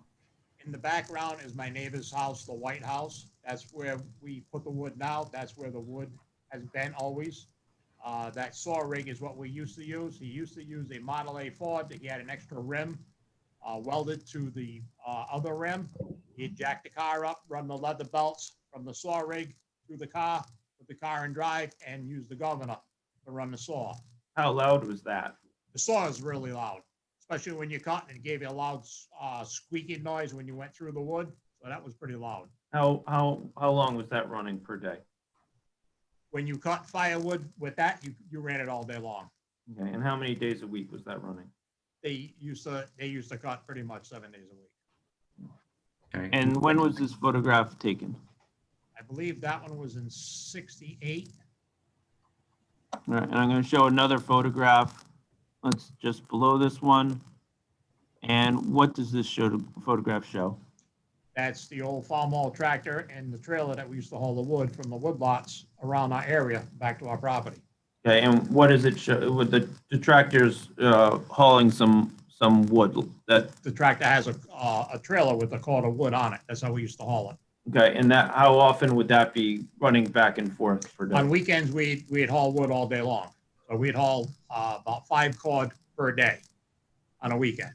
And that We did every weekend. and that vehicle was running all day long. Yes. And how loud was that? The tractor's loud running because we went from the Model A, we went to that tractor to run that saw rig. And then the logs that were too big for the saw rig, we used chainsaws to cut them. Okay, and when were you using chainsaws? Well, we're using chainsaws back in the 60s when, like I said, the wood was too big to run on the saw rig. So back in the 60s, before the zoning ordinance, your family was using chainsaws? Yes. Okay. And how did the sound of the chainsaws from the 1960s compare to the chainsaws that you use today? The mufflers on the older chainsaws, especially the old home lights, they were a lot louder than the new ones today. The new ones are a lot quieter. And are they more efficient? Yes, the cutting time is half the time versus the old saws. So the amount of time running the saw is a lot less than what it used to be. Can you describe to me how often you're running the chainsaw today? The chainsaws, when I do a load of wood, the chainsaw is only running about a half hour a day. The wood splitter is running probably an hour a day. Okay. How loud is the wood splitter? The wood splitter is a lawnmower motor on a hydraulic piston. Okay. So it's similar to a lawnmower. Right, like a ride-on lawnmower. Okay. And back in the 60s, your family was using a splitter as well? Sledgehammers and wedges. Okay. All right. Thank you. You could bring down the image. I will. Give me a second. Here you go.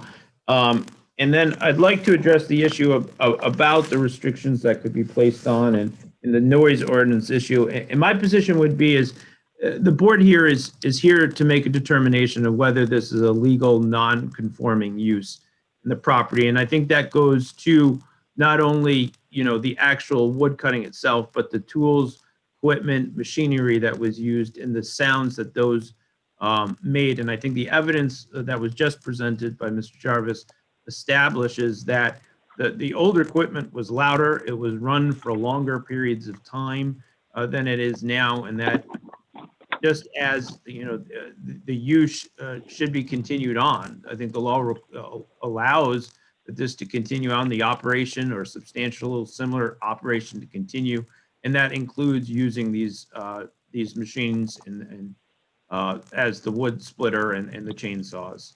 And I'd also like to address some of the comments that were made and also within the letter that was sent by the neighbor, Miss Hofheinz. And in there, I think, one, she's new to the neighborhood.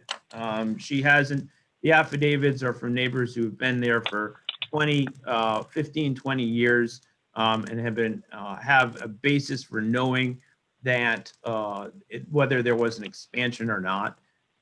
She doesn't, just simply because she hasn't lived there and she's new to the neighborhood, and she has no historical knowledge of the wood cutting operation at all, and how long it's been going on, and what level it's been going on, and the scale of what's been going on, and what trucks have been used and whatnot. Her testimony about the trucks are also mischaracterized. I believe, frankly, she's getting confused with many of the trucks from the transfer station. That's two properties down from Mr. Jarvis's property. He does not have trucks coming in and out of his property all day. He testifies he's got 25 customers. They're not getting deliveries all the time. He testified that he gets a delivery approximately once a month of the poles. So there certainly isn't trucks going back and forth out of his property all day long. Now, there are trucks using that road for the transfer station all day long, and they are making a lot of noise all day long.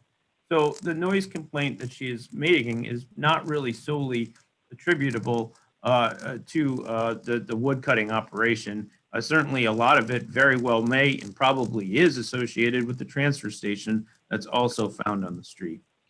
And in her letter, and I don't know if the board has had the opportunity to read it, she makes an allegation in there that the police and fire department would be intimidated and not rush to come to her house or under her house because of if she makes a complaint about this. And that's absolutely not true. I mean, obviously, This is the no one chair. certainly would make any kind of, that they would respond to an emergency at the Jarvis house or anyone on that property. Mr. Hurley, would you yield to the chair, please?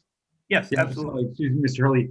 I do like to focus back onto the matter at hand and not. That's fine. I'm just responding to comments that not only did she write in her letter, but also somewhat touched upon in her testimony today. Okay. But getting back to the matter at hand,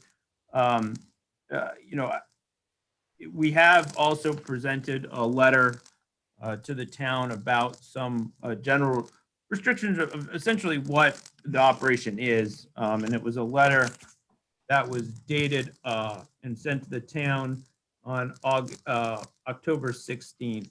And if that, you can see that, Mr. Jarvis is willing to limit his operation to 8 a.m. to 5 p.m., no working on Sundays. He is willing to repair a fence that was destroyed at the front of the property due to a motor vehicle accident, which happened recently that needs to be replaced. He outlines the size of the property and where the operation has taken place over the many, many years, and he's willing to stay within those boundaries. And as he said, he does take also precautions. He tries to do as much cutting during the winter time when people don't have their windows open. They're shut because of the cold air. He tries to, he does do it during the summer. He does do it, but he tries to do a majority of it during the winter time when people don't have their windows open. And he also does construct that L-shaped wall, which, I'm not an expert in audiology or anything, but I suspect it does, at least certainly visually keeps it from the public side, but I believe also probably does do something to dampen the volume from the operation. Any other questions this time? Thank you. Do any people, any board members have questions or commentary before we consider a motion? So this is the vice chair. I'm having a difficult time seeing how we establish whether or not this use was expanded because there's no empirical data to really demonstrate what amount of wood was processed historically. We have anecdotal testimony about what has happened, but we don't have any business records, receipts, or anything of that nature that we could definitively say whether or not the current processing of wood is different than what has been previously processed. So I'm not sure that the record can establish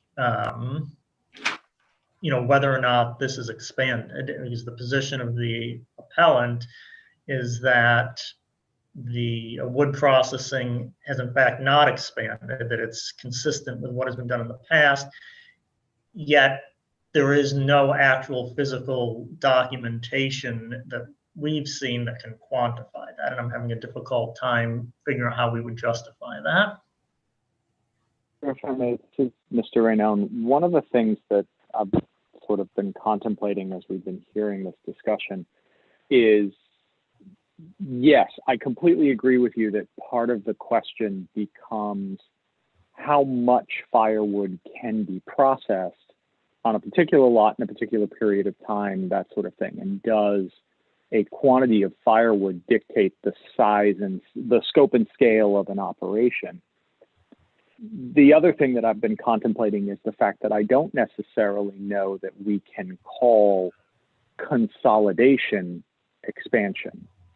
The fact that you can do the same amount of work with a mechanical chainsaw in an hour that used to take a day with manual saws, the fact that that 1 hour is more intensive work out of a full workday, the consolidation of the same amount of work into a shorter period of time, I don't know that that would necessarily qualify as an expansion of the use. It's just a consolidation of how that use is accomplished. And if technology can aid in that, I'm not sure that advancement in technology and the passage of time is necessarily something that we should be holding a homeowner accountable for. So I think part of the question needs to be, I mean, clearly the use existed. There seems to be enough evidence in the record between the letters from the neighbors and the testimony of the appellant that they've been cutting wood on this property for 100 years. I don't think anyone can doubt that fact. What we've come to is a question of what qualifies as expansion and is doing the same work a little differently now than they did it 100 years ago an expansion of the use, or is it simply that the same use takes up a different time frame out of every given day? I think, Mr. Raynone, I don't think we can answer that question. We don't have enough time or evidence to compare that sort of labor efficiency. Which, Mr. Chair, is my exact point. If we can't demonstrate an expansion of use, the only thing we can demonstrate is the existence of that use. Right. So I think that's what the board should focus on. And as we get into, it's actually 11 o'clock now, I would think it's appropriate. Mr. Chair, if I could recommend asking the board whether or not they want to continue today past 11 o'clock or whether continue this whole matter to another day. I think that's appropriate. This is the chairman. Would we consider a continuance, or are we ready to make a determination based on the findings of fact tonight? This is the vice chair. I think we should press ahead. Yes, and conclude this, because I think we're very close. Mr. Hurley has his hand up. Mr. Hurley? Quickly. Yes, my thought is, I understand that there doesn't seem to be any dispute that there was wood cutting. It's been going on for a long time. What the board's struggling with is the scale, volume of it. I know it's been very helpful to the solicitor and to Mr. Cavallo to actually go out to the site and see what it is. In that sometimes scale is very difficult to see in a picture, and certainly an overhead photo from a plane. That taking a site visit is something that we would recommend that could happen, and it could help. We could show you where things are, and you could get a better understanding of the size of this operation. This is the chair. That may be okay, but it doesn't give us a reference point to understand what it grew from. I understand. Well, I do think there is a reference point. The board has taken testimony from Mr. Jarvis. That is testimony. Yes, it's not a piece of paper. It's not empirical, but it is testimony. It's competent testimony, competent evidence of what it was at the time. And is still now? And what it is now and what it was then. Okay. And No that physical demarcation as to, I think what the chair is suggesting, over time, there's no physical demarcation as to how much it has expanded or not. Yeah. Well, I would disagree. Physical evidence, not testimony, but a physical pictorial evidence that you could say and put it in the record as a piece of evidence that anyone that looks at it in the future, or someone that's outside of this world of our Zoom conference now, can say, oh yeah, that's clearly an expansion or a reduction. Here's my response to that. One is that I understand with having to do Zoom, the photographs were grainy. I do think those photographs, we could present them in some manner in which you could see them in better quality. They do show the location of the wood, the scale of wood from a period of time prior to the zoning ordinance. Excuse me, this is the chair. To Mr. Rulli's point, there was no sense of a reference point for that pile. It could be in the middle of the woods. It could be behind someone's backyard, or there was no other. Tell me what the context to what it was. I mean, there was. If you see the photograph in itself, there is reference points. You can see the house. You can see the neighbor's house. It's right in the backyard. You can see that it hasn't changed at all. If you line up that photograph, as I did this afternoon, with the neighbor's house, which you see in the photograph, you can line them right up. It does. So this is the vice chair, and I would have an issue. Excuse me, vice chair, please go ahead. I say, regardless if you could establish where it's located, that photo is a snapshot of a particular moment in time. We have no way of knowing that the wood in that photograph was that 3 cords of wood that were processed in a week, or was that a year's worth of accumulation of wood on that property? I mean, we have no way of determining that. And I think the most solid way of judging whether an expansion occurred would certainly be, could we demonstrate, how many cords of wood were processed in 1950 or sometime prior to the ordinance versus how many cords are being processed today. And we've had testimony to say, well, it's roughly the same. There might have been more customers before, but there's no actual documentary evidence that we can point to and say, oh, here's these receipts from the business. They processed 20 cords in 1960, and now they're processing 15 cords. You can say, oh, well, that's a decrease. We don't have any comparison. How do we judge an expansion? Mr. Chair, I would suggest that you have 2 options. You want to continue the hearing, or you want to move it to a vote. Well, this is the chair. Me personally, I think we should move to a vote. That was a question that was presented to the applicant by the vice chair. Can I respond to that? And I think the answer to the question is the same type of evidence is being used against the applicant here, right? The applicant isn't showing any documents showing that there was an expansion. The same question can be used against them. They're pointing to a photograph that's a snippet in time as well. That I don't think the town has proven that there has been an expansion at all. There has been testimony tonight that there has been no expansion from Mr. Jarvis, who's lived on the property his whole life. There are 11 affidavits been submitted by neighbors who have lived in the area for many, many years. One of which who's lived in the town of Warren for 59 years, who's saying that the operation has been the same and has been forever. The family has done this, yes. Thoroughly, I'm going to just interrupt you for a second. Unfortunately, technology sometimes is a good thing, sometimes a bad thing. But one of the interesting things about Google Earth is it gives us a snapshot of what conditions are moving forward incrementally in time. And somebody that's lived in town for 20 years, 25 years, 59 years, they see it from a certain perspective. So I appreciate that, but I mean, looking at things from Google Earth says that this moved from 1 to 2 to 3 to 4. And that is what it is. And so, I mean, to respect the chair's position, I think you'd like to move this to a vote. We've heard you and your client's perspective. If I could just quickly respond to that one statement that was This is made. your last statement. Thank you, Chair. I appreciate your time.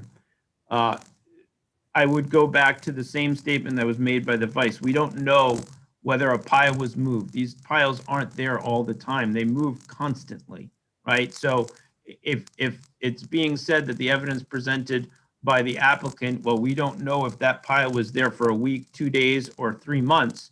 The same can be said for the piles that are being pointed to in these Google photos. You don't know if they were there a week, 10 days, a month, or because they're constantly moving. This isn't a large scale operation that, you can tell over time it doesn't really move. These were piles that are moved regularly. They come in and out because they're very small. Okay, With thank that, I rest.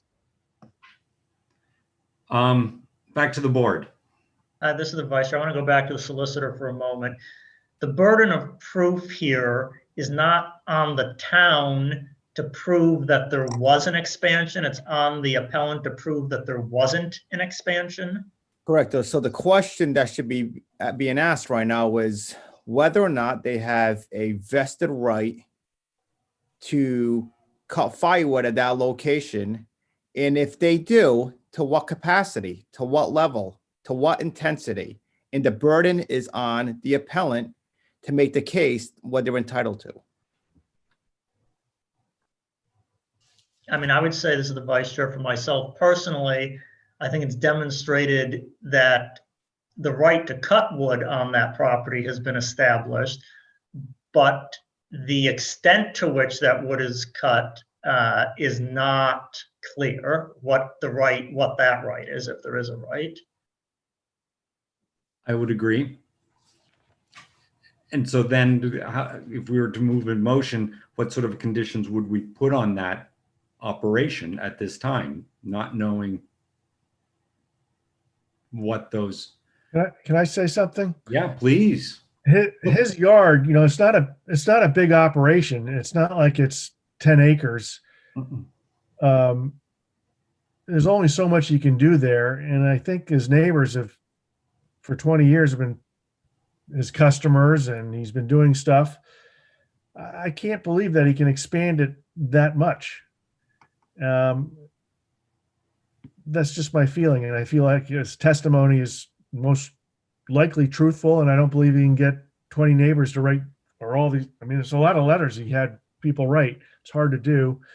So I think I believe those neighbors, whether it's an extra 3 cords or not, I don't even think he knows that. And I don't think we're going to know it. But I think that what he's been doing has been going on for 100 years. Mm-hmm. And it's probably pretty much reasonable to some extent, to all extent, as far as I can tell.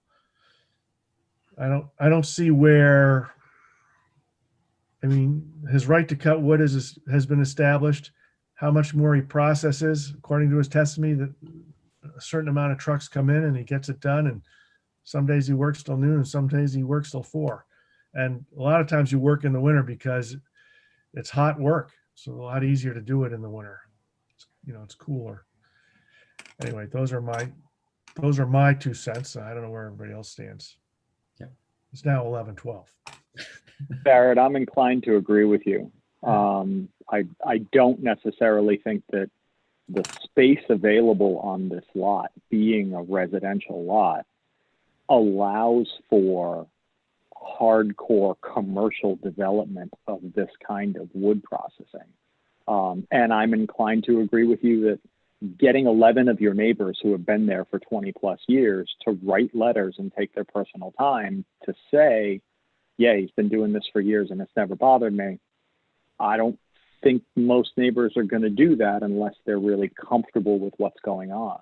So yeah, I'm inclined to think that any expansion or contraction in what's been going on the property over the years is the natural ebb and flow of the use of the property that's been there for, well, not time immemorial, but you know what I mean.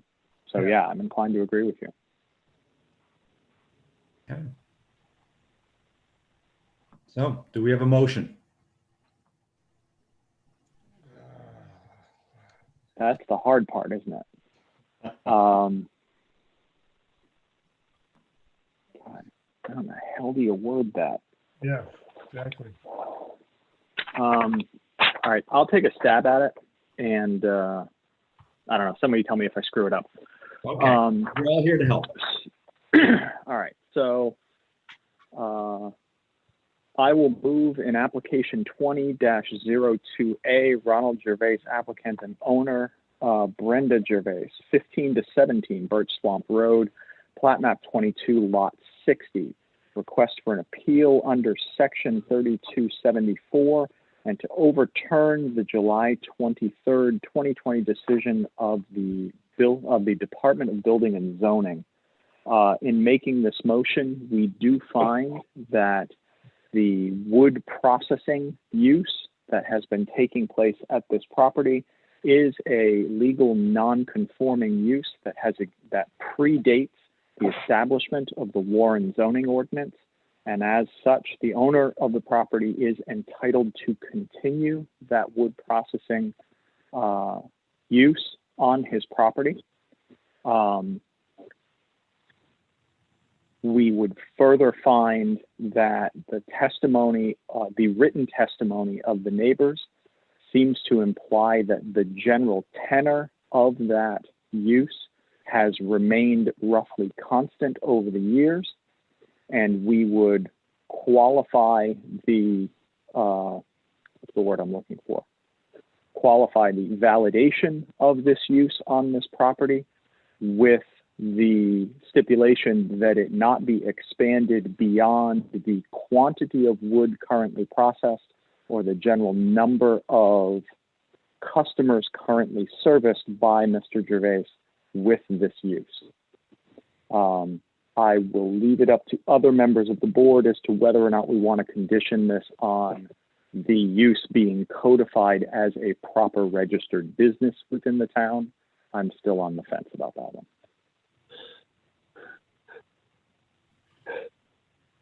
I think that the question of business registration is not in our purview.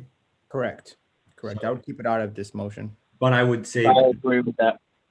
That to clarify or add to your motion, that the numbers of loads of cords and truckloads of delivery would remain the same as testified earlier. I don't remember the numbers, but I think it was one tractor trailer a month or 5 or 6 loads per day, but it's not on record. And I think hours of operation as suggested by Mr. Hurley and his client, Monday through Saturday, 8 to 5, correct? He's acknowledging correct. Yes, yes, I now have on, yes. With limited use as testified, about a half an hour a day of chainsaw and 1 hour of splitting. That's not quite accurate. That's what I wrote down. Some days I only do it for that amount of time. Some days is a little more than that. I think, Mr. Chair, you can put the condition on your approval as to what you believe it should be. Okay.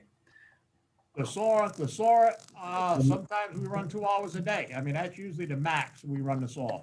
Well, then we'll say if people are okay with that, 2 hours maximum a day for the chainsaw and 2 hours a day for the splitter. The splitter runs longer than the chainsaw. Yeah, let's give him more time on the splitter because it's not as loud and Let's say The splitter is not as loud as the chainsaw now. others, any suggestions? I would let him run it as he's been running it, whatever that works out to be. You can only do so much wood. He's only going to cut so much wood. So Also, regulate it itself. has to stay to the location as presented. If you're looking at the house to the left of the property, exactly where they presented the photo as and as is today location. So there's no expansion anywhere else and encompassing anybody else's property. Correct. So there wouldn't be any more expansion of where they are located now in their operation of wood splitting and storage. For the loads of, we could limit what we say we've testified is 12 to 15 per year. And I think that would limit the amounts of time that he could do it, right? If he's doing more loads than that, then obviously times would increase. But if you limit the amount of wood he gets, that controls the time he's. We don't have the ability to regulate how much wood he gets. We have the ability to regulate what the hours are. Okay. We're not gonna have somebody out there monitoring how much wood is being delivered. What we can monitor is what the time of operation is. Does that conclude the motion or is there more to add? Well, I think your motion, on top of the motion, is that you need to be specific in terms of you're going to allow him X number of hours for a chainsaw and X number of hours for splitting. And you can make the reference to the number of loads, but that's hard to monitor. So I think the more important parts are the hours of operation. Well, this is the vice chair. I'd also say, have question on if we say there's going to be 2 hours of chainsawing per day, does that mean the 2 hours starts from the moment he turns on the chainsaw until he turns it off? He's got 2 hours because he might chainsaw for 5 minutes, then not chainsaw for 20 minutes, then chainsaw for another 10 minutes. Who's going to, I mean, this seems like a nightmare of trying to regulate this. Yeah, this kind of gets back to a prior application. We were really duking it out about decibel levels. This is Mr. Nystrom speaking, by the way. I think if we've got an agreed upon overarching hours of operation, that is monitorable. If there's anything going after 5 o'clock, that's a clear violation. But I think to get to the vice chair's point, we might just be getting too nitpicky with this, or impossible to monitor. I agree with that. I think you're right. I think you have to specify what the hours of operation are. And that, yeah, right. Nobody's going to be out there measuring it's 15 minutes here, 15 minutes here, but it's either between X and Y in terms of the hours of operation. So, I mean, that could, this is the vice chair. So if we set hours of operation between 8 a.m. and 5 p.m., in theory, the chainsaw could be going for 9 hours right through the whole time. I mean, there's no way of quantifying that. It could go 8 hours a day, but then the next day it might not go at all. I mean, he's only going to process so much wood. Let him cut it and process it. I don't think he's going to take in more loads. I know you can't monitor it, but it's a small lot. It's almost I don't think you could process the stuff efficiently by bringing in too much more than what he already does. I'm a little confused, if I could. The appeal is to overturn the decision of building and zoning. Right. The area you're getting into now would be conditions of a special use permit. That's correct too. So, I mean, I don't know. I was going to say that. This is the vice chair. We're not entertaining a special use. It's just basically a yes or no. Either yes, we're upholding the decision and he has to desist from processing wood at this site, or no, the decision was wrong and he can continue processing wood. And I'm not sure, again, how the decision cited was that he has to stop processing wood. we've established that I believe we've established there's a right to process wood, and it's a question of the expansion. So I'm still not sure how we're addressing that. So, Mr. Solicitor, is there the opportunity to continue this with the I think owner to provide conditions in which he would operate? What I would say is, I think that the board is trying to make sure that what he presented today goes with the okay, the approval. So what I may suggest is that you're saying the operation as described, this is a recorded meeting. There's going to be minutes to it. So as described by the applicant, therefore, if there's a complaint in the future where somebody has, hold on a second, now he's got 5 employees, now he has 2 chainsaws, now he's running 10 hours a day, we can certainly go back and say, hold on a second, the town did verify up to this point, this is what you had based on everything you said.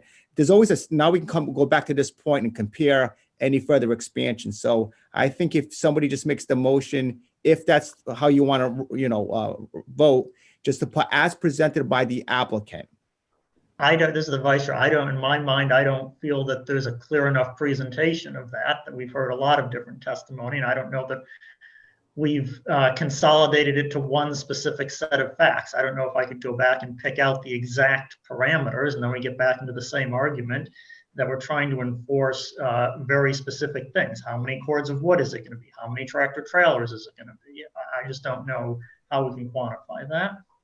This is Mr. Raynone. I think one of the things that I would say is, and this is a question for Ben, by essentially overturning the decision of the building official, we are saying that this is an existing non-conforming use on the land.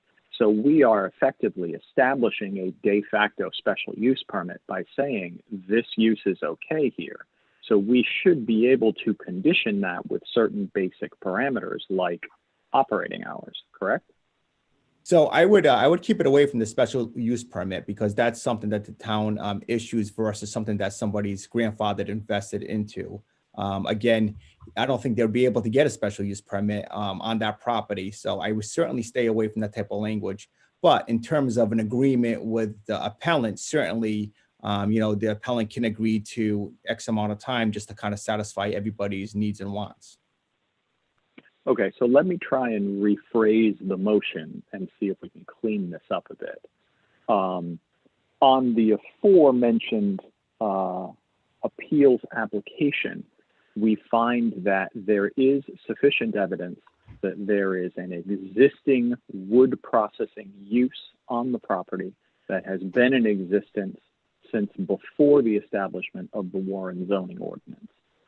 As it is a pre-existing non-conforming use, we do find that the applicant has a right to continue that use to the extent that has been testified to in today's hearing, and we would condition that that use continue to occur only during the hours of 8 a.m. to 5 p.m. Monday through Saturday. I'll second that.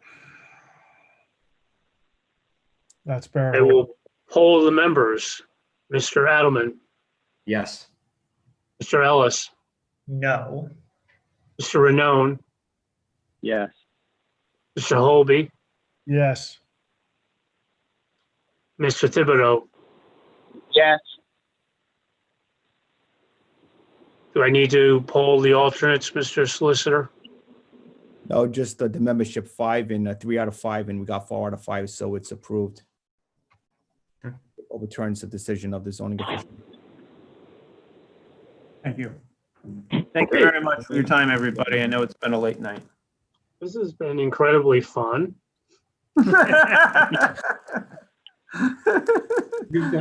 mean, I know you all don't like Zoom, but here's the good news. You get to walk one room from your house in your home. Well, I'm going to the refrigerator. I'm drinking a beer. Beer steak. Thank you, everybody. I'll join you. Have a good night, everyone.